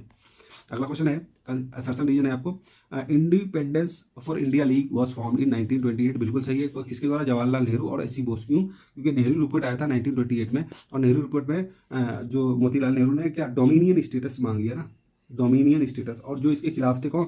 ये लोग दोनों, मतलब जंग थे, जवाहरलाल नेहरू और एस सी बोस। इन्होंने कहा कि नहीं भैया, अब हमें चाहिए पूरा कंप्लीट आज़ादी। ठीक है, इसलिए इन्होंने इंडियन इंडिपेंडेंस लीग बना लिया था अलग से, दोनों ने मिलकर। It's objective was to voice the demand for complete India. बिल्कुल सही है, कंप्लीट इंडिपेंडेंस के लिए ही चाह रहे थे। क्यों? क्योंकि नेहरू रिपोर्ट में डोमिनियन स्टेटस की मांग की गई थी। ठीक है, तो बाइकआउट ऑफ डोमिनियन स्टेटस था इसका ऑब्जेक्टिव, और कंप्लीट इंडिपेंडेंस। ठीक है, तो इसलिए दोनों ही करेक्ट स्टेटमेंट है, और दोनों एक दूसरे को एक्सप्लेन भी कर रहे हैं। ठीक है, दूसरा जो है पहले को एक्सप्लेन भी कर रहा है, तो हो जाएगा ये आंसर। अगला क्वेश्चन है, on which date Indian independence act 1947 got royal assent? तो इंडियन, ये इसको मिला था 18 जुलाई 1947। देखो, हाउस ऑफ कॉमन्स में बिल को इंट्रोड्यूस किया गया था 4 जुलाई 1947 को। 15 जुलाई को ये पास हो गया था हाउस ऑफ कॉमन्स में। 18 जुलाई को हाउस ऑफ लॉर्ड्स में भी ये पास हुआ, और उसी दिन रॉयल असेंट भी मिल गया। ठीक है, तो याद रखना कि 4 जुलाई को इंट्रोड्यूस किया गया था, 15 जुलाई को ये पास हुआ हाउस ऑफ कॉमन्स में। ठीक है, 18 जुलाई को ये बाय हाउस ऑफ लॉर्ड्स, और उसी 18 जुलाई को फिर क्या बोलते हैं, रॉयल असेंट भी मिल गया। अगला, विच party was ruling in Britain eight the time of India's independence? India के इंडिपेंडेंस में के समय रूलिंग पार्टी कौन थी? वहाँ पे थी लेबर पार्टी। ठीक है, जिसके पीएम कौन थे? Clement Attlee. कौन थे? Clement Attlee. अगला क्वेश्चन है, in which year was political organisation कॉन फॉरवर्ड ब्लॉक फॉर्म बाय सुभाष चंद्र बोस? सुभाष चंद्र बोस ने फॉरवर्ड ब्लॉक 1939 में, 1938 में हरिपुरी सेशन के प्रेसिडेंट थे, 1939 में त्रिपुरी सेशन के प्रेसिडेंट थे, क्या बोलते हैं, सुभाष चंद्र बोस। दोनों ही सेशन के 38 39 में। 39 में क्या बोलते हैं उसको, गांधी जी के साथ इनकी थोड़ी अनबन हो गई, और इन्होंने अपने मतलब प्रेसिडेंट पोस्ट से क्या बोलते हैं रिजाइन कर दिया, और फिर इन्होंने क्या बनाया? फॉरवर्ड ब्लॉक 1939 में। जब इन्होंने प्रेसिडेंट पोस्ट से क्या बोलते हैं उसको अपना इस्तीफा दे दिया, तो फिर प्रेसिडेंट कौन बने थे? राजेंद्र प्रसाद। ठीक है, ये ध्यान रखना, राजेंद्र प्रसाद को बनाया गया था। ठीक, इनकी जगह पर। अगला क्वेश्चन है, consider the following statement, the wholesale price index is release on monthly basis by office of economic adviser which works under the ministry of commerce. बिल्कुल सही है, और OEA करता है अंडर मिनिस्ट्री ऑफ कॉमर्स। ये पहला statement सही है। Depreciation is subtracted from gross value to get net value. ये भी सही स्टेटमेंट है। दोनों स्टेटमेंट क्या सही है? दोनों स्टेटमेंट क्या है? दोनों स्टेटमेंट आपका सही है। ठीक है, और सही पूछा ये ना। अगला क्वेश्चन है, देखो, और इसके अलावा ये देख लो, CPI को, कंज्यूमर प्राइस इंडेक्स को कौन रिलीज करती है? NSO। CPI को कौन करती है? National statistical organisation. कौन? Under ministry of statistics and programme implement. CPI NSO and MOSPI, ठीक है।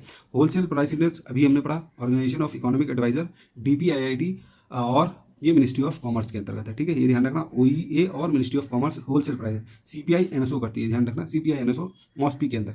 CPI industrial worker, agriculture, rural labour, ये सारे लेबर फोर्स, ये ध्यान रखना। CPI में consumer price index industrial worker का, एग्रीकल्चरल लेबर का और रूरल लेबर का जितना वर्कर लेबर है ना, ये सारा लेबर ब्यूरो करता है under ministry of labour and employment,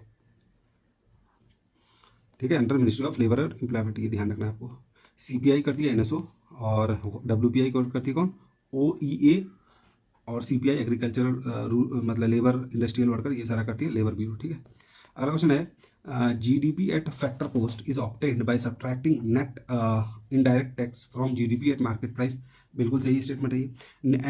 NDP eight factor cost, NDP eight factor cost is income earned with in the domestic boundary of the country in the form of wages, profit and interest by factors of production. बिल्कुल, यहाँ देखो factor cost है ना, by factor of production, तो ये भी statement सही है, ठीक है। उसके बाद अगला है, GNP at factor cost is equal to GNP at market price minus net product tax, plus नहीं बल्कि ये क्या होगा, ये माइनस होगा, ये क्या होगा, माइनस नेट प्रोडक्शन टैक्स। जितना टैक्स है उसमें घटाना पड़ता है, तो ये क्या हो जाएगा, ऑप्शन सी। अब देखो एक चीज़ ये ध्यान रखना, ये जो मार्केट प्राइस होता है ना, वो क्या होता है, फैक्टर कॉस्ट, यानी कि जितना फैक्टर ऑफ प्रोडक्शन में जितना कॉस्ट है, income tax plus income tax minus subsidy, ठीक है। तो फैक्टर कॉस्ट जब निकालोगे तो क्या हो जाएगा, ये सारा इस साइड आ जाएगा, इसको इधर लेके आओ, इसको तो ये प्लस से ये माइनस है तो प्लस हो जाएगा, ये प्लस है तो माइनस, तो market price minus indirect tax plus subsidy. तो जब भी आप फैक्टर कॉस्ट निकालोगे जितने टैक्स हैं वो घटेंगे। तो इसी तरह GDP एट फैक्टर कॉस्ट यहाँ पे है ना, तो GDP eight market price minus net indirect tax, जितना टैक्स होगा, नेट इनडायरेक्ट टैक्स मतलब जितना टैक्स लगेगा माइनस जितना सब्सिडी गवर्नमेंट देगी, तो उन दोनों का जो नेट होगा वही, ठीक है। तो ये हो गया। और उसके बाद नेट ये है ना, NDP क्या बोलते हैं, net domestic product at factor cost, ठीक है। तो ये देखो ये क्या होगा, net domestic product at market price, net domestic minus net product tax minus net product, जितना टैक्स है उसमें सारे को घटाना है, और जितना आपका सब्सिडी है उसको सबको जोड़ना है इसमें, ठीक है। तो आ जाएगा आपका क्या, फैक्टर कॉस्ट। अगला क्वेश्चन है, डेवलपमेंट ऑफ शुगर इंडस्ट्री, ये क्रोनोलॉजी बताना है, ठीक है। देखो डेवलपमेंट ऑफ शुगर इंडस्ट्री कब हुआ, 1930 में। Starting of first jute mill कब हुआ, 1865 में। कौन, रिश और वेस्ट बंगाल, जो कि अभी किस में है, जो अभी बांग्लादेश में, ठीक है। First production of steel in India 1870 में हुआ है, और starting of first textile mill 1854 में। तो सबसे पहले 1854 में टेक्सटाइल मिल, फिर 1855 में जूट मिल। टेक्सटाइल मिल पहले आया, देन जूट मिल, ठीक है। 1854 और 55, 1854 में टेक्सटाइल मिल, 1855 में जूट मिल, ठीक है। फिर उसके बाद 1930 में, 1870 में आपका आया क्या, स्टील प्रोडक्शन इंडिया में, और फिर 1930 में आपका वह शुगर इंडस्ट्री मतलब कि आया, ठीक। टिस्को जो आया था ये 1907 में आया था, ठीक है। Tata iron and steel company, ये कब आया था, 1907 में। तो आप इसके क्रोनोलॉजी को सजाओगे तो आंसर क्या हो जाएगा, आंसर हो जाएगा बी, ठीक है। तो ध्यान रखना है आपका, टेक्सटाइल जो है 1854 में, और फिर जूट आया 1855 में, 1870 में स्टील आया, और फिर उसके बाद 1930 में आपका आया। अगला question, which of the following quantitative tools can be used to reduce inflation. Inflation को घटाने के लिए कौन सा, देखो इन्फ्लेशन को घटाना है, ठीक है। तो आपको इंक्रीजिंग दी cash reserve ratio, cash reserve ratio CRR बढ़ा दोगे तो क्या हो जाएगा, जो लोनेबल अमाउंट है वो घट जाएगा मार्केट में, ठीक है। इंक्रीजिंग दी रेपो रेट, ये भी हो जाएगा, डिक्रीज नहीं करना है, ये भी नहीं करना है, तो आपका आ जाएगा कितना, 1 and 3, ठीक है। मनी सप्लाई को देखो, जो इन्फ्लेशन को कम करना है तो सीधे सीधे समझो कि उसको मनी सप्लाई को आपको कम करना पड़ेगा मार्केट में जैसे ही मनी कम हो जाएगा तो इन्फ्लेशन कंट्रोल हो जाएगा। तो मार्केट में मनी सप्लाई कम कैसे होगा, जब आप कैश रिजर्व रेशियो बढ़ा दो, SLR बढ़ा दो, ठीक है, रेपो रेट बढ़ा दो, ठीक है। ये सारा करोगे तो आपका क्या हो जाएगा, वो हो जाएगा। और उसके बाद रिवर्स रेपो रेट जो है, यहाँ क्या बोला, बाय डिक्रीजिंग द रिवर, नहीं इंक्रीज करना पड़ेगा। रिवर्स रेपो रेट का मतलब होता है वो रेट जिसमें RBI बैंक से पैसे उधार लेती है। अब मान के चलो RBI रिवर्स रेपो रेट को बढ़ा दी, बोला कि हम मान लो कि चलो 25% हम टैक्स देंगे, मतलब 25% इंटरेस्ट देंगे, और बैंक को बोल रहा है कि तुम हमको पैसे दो, हम 25% तुमको 25% इंटरेस्ट दे रहे हैं। बैंक देख रहा है कि यार हम मार्केट में अभी दे रहे हैं तो मान लो 15% ही इंटरेस्ट ले पा रहे हैं, ठीक है, 15% इंटरेस्ट पे था, तो बैंक क्या करेगी, बैंक अपना सारा पैसा किसको देगी, RBI को देगी, भैया तुम ले लो, कोई दिक्कत नहीं, तुमको अगर चाहिए तो क्यों, क्योंकि उसमें यहाँ पे 25% मिलेगा। तो रिवर्स रेपो रेट अगर बढ़ा देगा तभी बैंक आपको, जो बैंक्स हैं वो किसको, RBI को पैसे उधार देगी। अगर रिवर्स रेपो रेट कम होगा तो अगर मान के चलो ये बोलेगा हम 10% देंगे, ठीक है, तो 10% तो क्या हमको मार्केट में 15% इंटरेस्ट मिला, क्यों देंगे तुमको, ठीक है। तो इसलिए आंसर ये क्या हो जाएगा, रिवर्स रेपो रेट को बढ़ाना पड़ेगा। अगर क्या बोलते हैं, इन्फ्लेशन कम करना है, तो इन्फ्लेशन, ठीक है। अगला क्वेश्चन है, rural economy is mainly based on agriculture. Population density is very low in rural economy. Low level of inequality is found in rural economy. ठीक है, रूरल इकोनॉमी के बारे में बात कर रहा है। रूरल इकोनॉमी मेनली एग्रीकल्चर, बिल्कुल सही है। और population density is very low, ठीक है, घर बहुत बहुत दूर दूर तक रहते हैं, ठीक है। यहाँ पे शहर की तरह नहीं, ये इसका वाल और इसका वाल, दोनों का वाल सटा हुआ है शहरों में, ठीक है। इस घर का और इस घर का दोनों का एक ही वाल है, ठीक है। और दूसरी बात है, यहाँ पे ऐसा नहीं है, यहाँ पे एकदम अच्छा खासा स्पेस रहता है, ठीक है। क्रिकेट कबड्डी सब खेल सकते हो। और उसके बाद फिर population, low level of inequality नहीं बल्कि हाई लेवल ऑफ इनइक्वालिटी। कोई अमीर है तो बहुत अमीर है, कोई गरीब है तो बहुत गरीब है, ठीक है। लेकिन शहरों में ऐसा नहीं, शहरों में लगभग लगभग लोग कमा ही लेते हैं। तो कोई खूब अमीर है और फ्यू पॉपुल, कुछ लोगों के पास है। Most of the land ऑनिंग rights जो होता है वो किसी मतलब खास आदमी के पास होता है, ठीक है। मतलब मुखिया है तो उसी के पास सारा जमीन उसी का है, ठीक है। तो आंसर क्या हो जाएगा, आंसर हो जाएगा 1 और 2। तो वो जब तक करें ओनली 2, ठीक है। तीसरा स्टेटमेंट गलत है, हाई हाई इनइक्वालिटी होता है। अब आपको बताना, ये हेडक्वार्टर है दिया हुआ, आपको ये बताना है कि सही है। टी बोर्ड कोलकाता में है, सही बिल्कुल, 1954 में आया था। कॉफ़ी बोर्ड कोच्चि में नहीं बल्कि बेंगलुरु में, क्या है, बेंगलुरु में है, और 1942 में आया था। रबर बोर्ड कोट्टायम अप्रैल 1947 में। टोबैको बोर्ड 1975 में, गुंटूर आंध्र प्रदेश में, ठीक है। तो इसमें से आपका ओनली 3 से, मतलब 3 सही है, बाकी एक गलत है। कॉफ़ी बोर्ड कहाँ था, कॉफ़ी बोर्ड बेंगलुरु में था, ठीक है। तो सबसे पहले 1942 में कॉफ़ी बोर्ड आया, फिर उसके बाद 1947 में रबर बोर्ड आया, ठीक है। फिर 1954 में टी बोर्ड आया, और टोबैको बोर्ड सबसे लास्ट में आया। ये भी ध्यान ऑर्डर याद रखना है। कॉफ़ी की ज़रूरत, कॉफ़ी मतलब कि कॉफ़ी में ट्रेड करते थे, क्या बोलते हैं उसको, अंग्रेज, तो उन्होंने सबसे पहले कॉफ़ी बोर्ड बनाया। फिर वो मतलब कि साउथ की तरफ गए, देखा कि यार यहाँ रबड़ की भी खेती बहुत अच्छी अच्छी खासी होती है, तो इन्होंने बोला कि चलो यार रबर बोर्ड बना देते हैं कोट्टायम में। फिर उसके बाद हम लोग आज़ाद हो गए, आज़ाद हो गए तो हमने कहा यार हमारा टी एक्सपोर्ट बढ़ रहा है, तो इसका 1954 में कोलकाता में हमने एक टी बोर्ड भी बनाया। और फिर देखा कि क्या बोलते हैं, टोबैको भी बहुत क्या बोलते हैं यूज़ हो रहा है, ठीक है। तो गुंटूर में हमने आंध्र प्रदेश में 1975 में टोबैको बोर्ड भी बना दिया। अगला क्वेश्चन है, महारत्ना बनने के लिए कम मतलब कौन कौन सा क्राइटेरिया है। It should be a mini Ratna, नहीं मिनी रत्ना नहीं, जबकि पहले नवरत्ना बनना पड़ेगा, मिनी फिर नवरत्न फिर महारत्न, ठीक है। तो it should be a mini Ratna नहीं, मिनी रत्ना पहले बनेगा नवरत्न, उसके बाद महारत्ना। तो नवरत्ना कंपनी होनी चाहिए, पहला स्टेटमेंट गलत हो जाएगा। और it should be listed in stock में, बिल्कुल सही है, ठीक है। The average turnover last 3 year, turnover कितना है, 25,000 करोड़, ठीक है। Average profit in the last 3 years 5,000 crore, सही है। और average net worth in the last 3 years 15,000, net worth 15,000। और उसके बाद नेट प्रॉफिट कितना होना चाहिए, 5,000। और उसके बाद जो एवरेज टर्नओवर होना चाहिए वो 25,000, ठीक है, करोड़, सारे करोड़ में। तो दूसरा तीसरा चौथा सही है, बाकी पहला गलत है। पहला दूसरा तीसरा चौथा, पहला इसलिए गलत है क्योंकि उसको पहले नवरत्न बनना पड़ेगा, फिर उसके बाद महारत्न।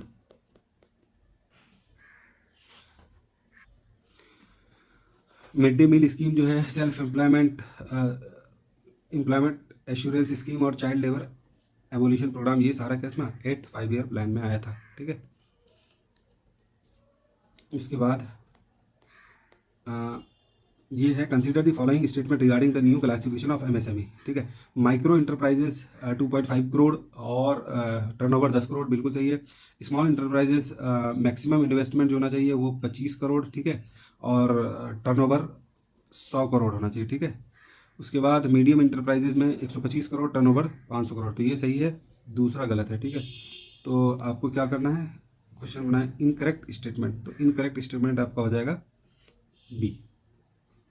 अगला क्वेश्चन है, the लाफर curve shows relationship between tax rate and tax revenue, मतलब जैसे ही ये है लाफर कर्व, ये टैक्स रेट को आप अगर इंक्रीज करेंगे तो रेवेन्यू जो है ना उस समय तक तो इंक्रीज करेगा, लेकिन उसके बाद डिक्रीज कर जाएगा। बोलता है कि अगर एक खास समय तक टैक्स रेट को इंक्रीज करने से रेवेन्यू बढ़ता है, उसके बाद डिक्रीज करता है, क्यों, उससे ज़्यादा करोगे तो लोग चोरी करना शुरू कर देगा। अगला क्वेश्चन है लिटरेसी रेट, और ये आपको सेंसस 2011 के अनुसार बिहार का है, तो आपको पता है लिटरेसी रेट 61.8 है। रूरल लिटरेसी रेट ये 59.8 है। मेल लिटरेसी रेट 71.2 है। फीमेल लिटरेसी रेट 51.5 है। तो इस तरह से आप मिलाएंगे तो आंसर इसका हो जाएगा क्या, एक मिनट, आंसर क्या हो जाएगा इसका, तो ये आंसर क्या हो जाएगा, आंसर इसका हो जाएगा ए। अगला क्वेश्चन है, ये identify the correct regarding Gupta administration, Gupta administration के बारे में करेक्ट क्या बताना है, ठीक है। ये देश जो है वो गुप्ता या उपारिका, नगर को पुरपाल, और वेश्या का वेश्यापति हेड होता था, ग्राम का ग्रामीण, ठीक है। ये सारे हेड्स हैं, तो ये सारे ही सही है, ठीक है। तो ऑप्शन डी हो जाएगा। अगला क्वेश्चन है which of the following is Ashoka's pillar inscription is located in Bihar. तो लौड़ैया अरेजा ये ईस्ट चंपारण में, रामपुरवा वेस्ट चंपारण में, और लौड़ैया नंदगढ़ ये भी वेस्ट चंपारण में। ठीक है, तो ये सारे क्या है, ये तीनों ये सभी सही हैं। ठीक है, दो अशोकन पिलर फाउंड मिला है कहाँ पर, रामपुरवा में दो अशोकन पिलर मिले हैं। एक है उसमें से बुल कैपिटल और दूसरा कौन सा है, लायन कैपिटल। ठीक है, एक बुल और एक लायन। लौड़ैया अरेजा ईस्ट चंपारण और लौड़ैया नंदगढ़ ये है वेस्ट चंपारण में। अगला क्वेश्चन है which ruler establish mint town which is also called Tughlaqpur उर्फ तिरहुत। तो किसने किया था मिंट टाउन का ये, तो ये किया था गयासुद्दीन तुगलक ने। ठीक है, Ghiyasuddin Tughlaq founder of Tughlaq dynasty 1320 से 1325 तक थे। ठीक है, ये भी ध्यान रखना आपको। अगला क्वेश्चन है in which year Ali Gauhar's Bihar expedition ended. Ali Gauhar का जो दूसरा नाम था वो क्या था, वो था शाह आलम टू। दूसरा नाम क्या था, शाह आलम टू। अली गौहर का दूसरा नाम क्या था, शाह आलम टू, उसी को बोलते हैं। और ये जो बेटा था वो किसका था, आलमगीर टू का बेटा था। और ये जो बिहार एक्सपीडिशन कब खत्म हुआ, ये 1765 में खत्म हुआ। क्यों खत्म हुआ कि 1765 में क्या हुआ, बैटल ऑफ बक्सर कब हुआ, 1764 में। ठीक है, और 1765 में ट्रीटी ऑफ इलाहाबाद हुआ, किसके द्वारा, लॉर्ड क्लाइव और शाह आलम टू वगैरह के द्वारा। उसके बाद शाह आलम टू को बोला कि अब तुम शांति से रहोगे अपनी जगह पर। तो ये हो गया क्या, 1765 में। उसके बाद खत्म, बाकी सारा कारोबार कौन किसके हाथ में आ गया, ब्रिटिश के हाथ में। मतलब whose incarnation did the followers of Birsa Munda consider him. तो इसको क्या, बिरसा मुंडा की ना धरती आबा, धरती पुत्र। ठीक है, in which place was the organisation called golden league establish to support the boycott of क्या बोलते स्वदेशी मूवमेंट। ये कहाँ बनाया था, ये जिस रांची में, सॉरी जिसमें यूनाइटेड बिहार था ना, उसके देवघर में। तो अभी ये कहाँ है, ये अभी है झारखंड में। ठीक है, देवघर, वहाँ पर बना था गोल्डन लीग। कब, 1904 में। ठीक है, ये ध्यान रखना, 1904 में बना था। अगला क्वेश्चन है which was the first English newspaper published from Patna. Patna से पहला इंग्लिश न्यूज़पेपर कौन सा था, वो था आपका द बिहार हेराल्ड। क्या था, द बिहार हेराल्ड 1875 में बाय गुरु प्रसाद सिंह। कौन, गुरु प्रसाद सिंह, बाय गुरु प्रसाद सिंह, ये ध्यान रखना है। 1875 में द बिहार हेराल्ड पहला इंग्लिश न्यूज़पेपर बिहार का। हु फॉर्म रविदास सभा इन 1928 में रविदास सभा किसने क्या बनाया, और जगजीवन राम जी ने बनाया। और जगजीवन राम जी ही अखिल भारतीय रविदास सभा 1934 में बनाए थे। ये भी ध्यान रखना आपको, अखिल भारतीय रविदास सभा कब, 1934 में। और इन्होंने रविदास सभा सिर्फ 1928 में बिहार में बनाए थे। ठीक है, जगजीवन राम जी, और फिर अखिल भारतीय रविदास सभा 1934 में बनाए। अगला क्वेश्चन है what compensation tax did the indigo farmer have to pay if they wanted exemption from indigo. तो इंडिगो से एग्जम्पशन है उसको तवन देना पड़ता था। बट्टा क्या होता था, अलाउंस फॉर ब्रिटिश ऑफिसर को जो अलाउंस मिलता था उसको बोलते थे बट्टा। जजिया आपको पता है रिलीजियस टैक्स है। नजराना क्या होता है, गिफ्ट या फिर ऑफरिंग्स। अगला क्वेश्चन है the southern plain of Ganga in Bihar is mainly divided into 4 parts. ये 4 पार्ट्स नहीं बल्कि ये 3 पार्ट्स। ठीक है, 3 पार्ट्स में। ठीक, the plain of Magadha is situated between Son and Kiul river, बिल्कुल सही है, सोन इधर और क्योल इधर। ठीक है, उसके बाद the area of Son Ganga doab is also but Bhojpur plain, ये भी सही है। तो क्या मांगा करेक्ट स्टेटमेंट, तो आ जाएगा आपका क्या 2 और 3। पहला गलत हो जाएगा क्योंकि जो साउदर्न गंगा प्लेन है वो 3 भाग में बटा हुआ। देखो ये कौन सा 3 भाग, ये गंगा सोन दोआब, ये बीच में ट्रायंगुलर रीजन होता है, ये मगध, और एक साइड में क्या है अंग प्लेन, जिसको जो कि भागलपुर वाले साइड में। ठीक है, अंग प्लेन, मगध और गंगा सोन। यहाँ पे सोन और इसके बीच में यहाँ पे क्या है आपका क्योल रिवर, इन दोनों के बीच में मगध प्लेन है। आपको मिलाना है यहाँ पर। ठीक है, तो Kalyanpur cement Riga sugar mill और उसके बाद निर्माण सीमेंट लिमिटेड और इंडियन ऑयल कॉर्पोरेशन, तो बरौनी कर दो पहले। रीगा शुगर मिल सीतामढ़ी, निर्माण सीमेंट लिमिटेड ये बेतिया पटना, और कल्याणपुर ये हो जाएगा कितना, बंजरी रोहतास। ठीक है, तो आंसर क्या हो जाएगा सी। ठीक है, अगला क्वेश्चन है the elected members of gram panchayat of deputy gram panchayat elect the deputy मुखिया। मतलब इलेक्टेड मेंबर जो हैं ग्राम पंचायत के वो डिप्टी मुखिया को इलेक्ट करते हैं। Which of the following statement is not correct in this context of deputy मुखिया। द डिप्टी मुखिया विल बी अ वोटर आपको नॉट करेक्ट इनकरेक्ट बताना है, ठीक है। द मुखिया will be a voter in the election of the deputy, बिल्कुल होगा ये, क्योंकि ये इलेक्टेड मेंबर है। In case of tie in the election the winner is decided by lottery, बिल्कुल यहाँ पे लॉटरी से होता है। The gram panchayat will elect the deputy mukhiya in its first meeting under the supervision of the control of state election commission. Usually कौन होता है, BDO रहता है, ठीक है, ब्लॉक डेवलपमेंट ऑफिसर, ठीक है। तो ये भी स्टेटमेंट सही है, ठीक है। आपको गलत स्टेटमेंट बताना है तो आंसर क्या हो जाएगा, चौथा ही हो जाएगा। चौथा क्या है, mukhiya will not be a voter, नहीं, इट विल बी, वो वोटर होता है, ठीक है। अगला क्वेश्चन है, as per the Bihar economic survey arrange the per capita gross domestic product of Bihar state ascending descending order, ठीक है। तो सबसे ज़्यादा से कम, तो सबसे ज़्यादा कितना, पटना में, फिर बेगूसराय में, फिर बेंगलोर में, ठीक है। पीबीएम पटना, बेगूसराय, मुंगेर। अगला क्वेश्चन है, consider the following statement regarding the scheme Bihar budget. Construction of referral hospital in addition to sub divisional hospital in state, बिल्कुल। Establishment of Bihar cancer care society treatment, Bihar cancer care society for treatment of cancer, बिल्कुल सही। Establishment of cancer hospital Bhagalpur नहीं, बेगूसराय में। कहाँ पे, बेगूसराय में, ठीक। तो पहला और दूसरा सही हो जाएगा, बाकी गलत हो जाएगा, करेक्ट। अगला है, Mediterranean type of climate is generally found in, Mediterranean type of climate कहाँ जनरली पाया जाता है, यह पाया जाता है यूएसए में, मतलब कोस्टल कैलिफोर्निया, सेंट्रल चिले में, और western province of South Africa में, ठीक है। तो ये जो along the western coast of continents 30 to 40 degree latitude में ना, 30 to 40 डिग्री लेटीट्यूड में, 30 से 40 डिग्री लेटीट्यूड के बीच में, नॉर्थ और साउथ दोनों तरफ, नॉर्थ और साउथ 30 to 40 डिग्री लेटीट्यूड के बीच में जो वेस्टर्न साइड होता है, western side of the continent, कहाँ से, वेस्टर्न साइड, वेस्टर्न, मान लो ये कॉन्टिनेंट है तो ये वेस्टर्न साइड, नॉट ईस्टर्न।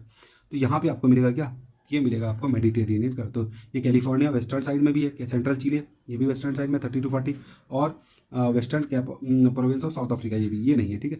तो क्या हो जाएगा आंसर, 1, 2 and 3, आंसर क्या होगा 1, 2, 3। अगला क्वेश्चन है, consider the following statement, Jharia is the largest coal field in India, ठीक है। तो क्या पहला स्टेटमेंट सही है, झरिया जो है लार्जेस्ट कोल फील्ड है इंडिया का। गोंडवाना कोल अकर इन आसाम, अरुणाचल, आंध्र प्रदेश, मेघालय नहीं, नॉर्थ ईस्टर्न साइड में क्या है, टर्शियरी कोल, ठीक है, tertiary coal. Brown coal occur in the coastal areas of Tamil Nadu, ये सही है, पहला और तीसरा सही है, बाकी दूसरा गलत है, ठीक है। पहला और तीसरा सही है, बाकी दूसरा गलत है। गोंडवाना जो मिलता है वो कहाँ मिलता है, दामोदर वैली में, ठीक है, ध्यान रखना, गोंडवाना कहाँ मिलता है, दामोदर वैली में। अगला क्वेश्चन है, Loktak lake located in which of the following state. तो लोकतक लेक जो है वो कहाँ है, ये है आपका किसमें, मणिपुर में, ठीक है। और क्या बोलते हैं उसको, फेमस फॉर फ्लोटिंग वेजिटेशन, यहाँ पे फ्लोटिंग वेजिटेशन मिलता है, जिसको क्या बोलते हैं, फ्यूमिड्स बोलते हैं, क्या बोलते हैं, फ्यूमिड्स, ये भी याद रखना। अगला क्वेश्चन है, which of the following pairs of region is shifting cultivation name correctly match. Shifting cultivation और इसका जो नाम है, उड़ीसा में पोडू बोलते हैं, बिल्कुल सही है। मध्य प्रदेश में झूम नहीं बल्कि नॉर्थ ईस्ट में झूम बोलते हैं, जबकि जनरली आसाम वगैरह में, ठीक है। तो ये गलत हो जाएगा, मध्य प्रदेश में क्या बोलते हैं, बेवाड़ बोलते हैं, मध्य प्रदेश में क्या बोलते हैं, ये देखो बेवाड़, मध्य प्रदेश में बेवाड़, और केरला में ओनम, ठीक है। तो आंसर हो जाएगा 1 and 3। A wind vane is primarily used for measuring, wind vane को किस लिए यूज करते हैं, विंड डायरेक्शन के लिए, ठीक है। उसके बाद ये सारे ग्रासलैंड के नाम है, और कॉन्टिनेंट डाउन्स कहाँ बोलते हैं, ऑस्ट्रेलिया में बोलते हैं, और क्या बोलते हैं उसको, स्टेपी किस में बोलते हैं, यूरोप में बोलते हैं।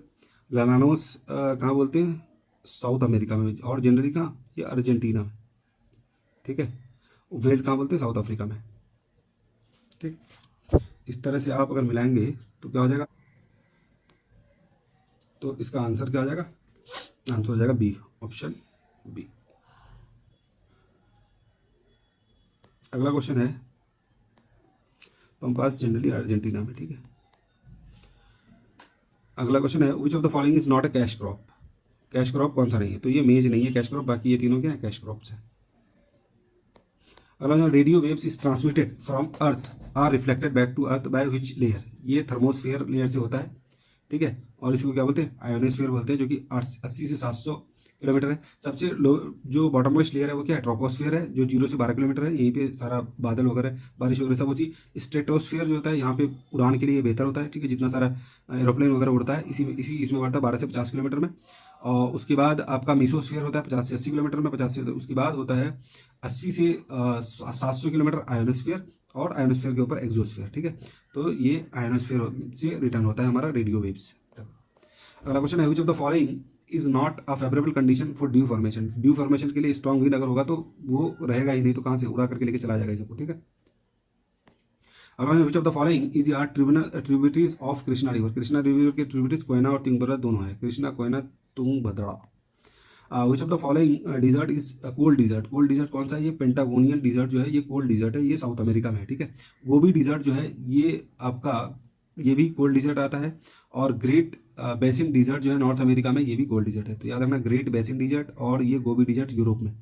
गोबी डिजर्ट यूरोप में, गोबी डिजर्ट जो है वो कोल्ड डिजर्ट है। और बेसिन, ग्रेट बेसिन डिजर्ट ये नॉर्थ अमेरिका में, ये भी कोल्ड डिजर्ट है। अटाकामा, कलहारी और अरबियन डिजर्ट ये सारे हॉट डिजर्ट है। एज पर 2011 से population density of India, population density of India जो है 382% पर स्क्वायर किलोमीटर, ठीक है। बिहार का कितना है? 1106% पर square kilometre. Which of the following is considered a pillar of human development. Equity, sustainability, poverty. तो 4 पिलर हैं, इक्विटी, सस्टेनेबिलिटी और प्रोडक्टिविटी के साथ एम्पावरमेंट भी। तो ऑल ऑफ दी अब आंसर हो जाएगा।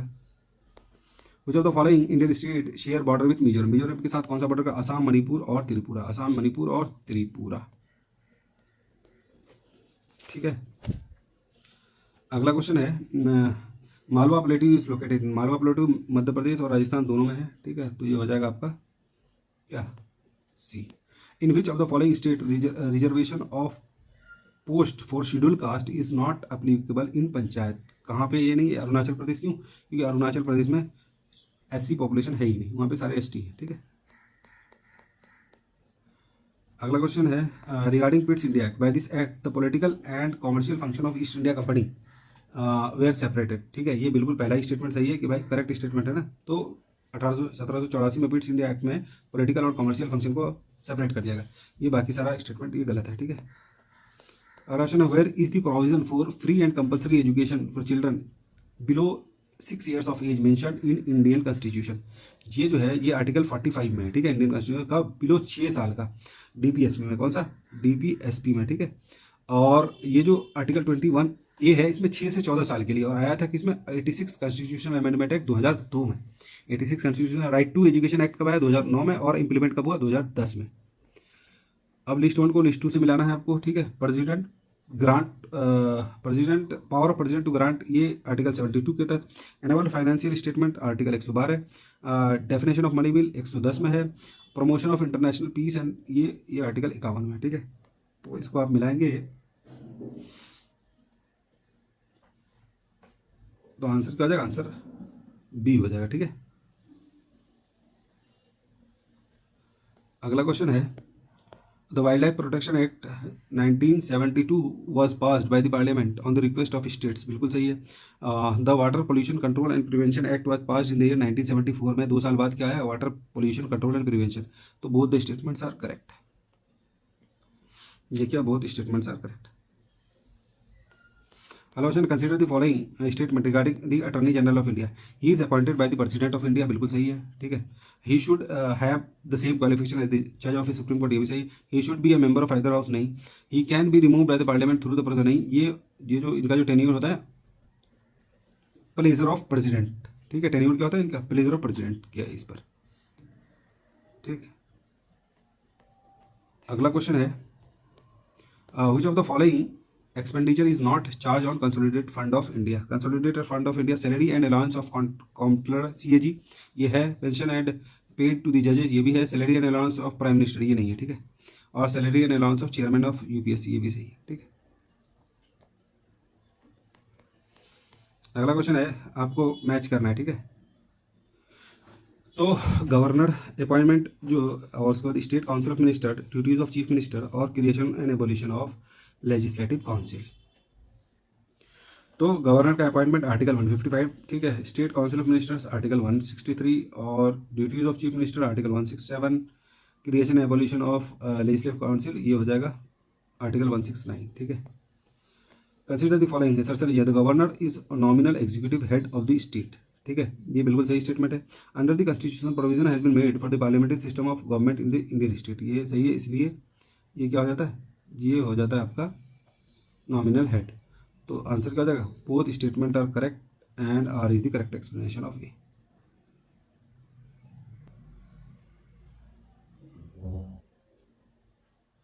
अगला क्वेश्चन है the power of taxation of panchayat has been mentioned in article. Article 240 किससे है, रिजर्वेशन से। आर्टिकल 2 क्या बोलते हैं 43 क्या है, डिस्क्वालिफिकेशन से है, ठीक है। आर्टिकल 243H जो है ये है आपका टैक्सेशन, ठीक है। क्या है, टैक्सेशन, टैक्स लेगा और उसके बाद ह्यूमन डेवलपमेंट करेगा, ठीक है, ये ध्यान रखना इसे करके, टैक्स लेगा और ह्यूमन डेवलपमेंट करेगा तो क्या होगा 243H। डिस्क्वालिफिकेशन किसमें है, एफ में, एफ से फेल होता है ना, एफ से फेल होता है, फेल होता है तो डिस्क्वालिफिकेशन, समझ रहे हो, तो 243F से होगा फेल। और audits of accounts of the panchayat 243J से होता है, ठीक है। तो दोस्तों ये हुआ हमारा फुल लेंथ 8 का discussion. Hope you have enjoyed the video. आपसे रिक्वेस्ट है, please do like share and subscribe to my channel and do comment in the comment section how is this session, ठीक है। आप मुझे बता सकते हैं आपको ये सेशन कैसा लगा। और ठीक है दोस्तों, इसी तरह से तैयारी करते रहे।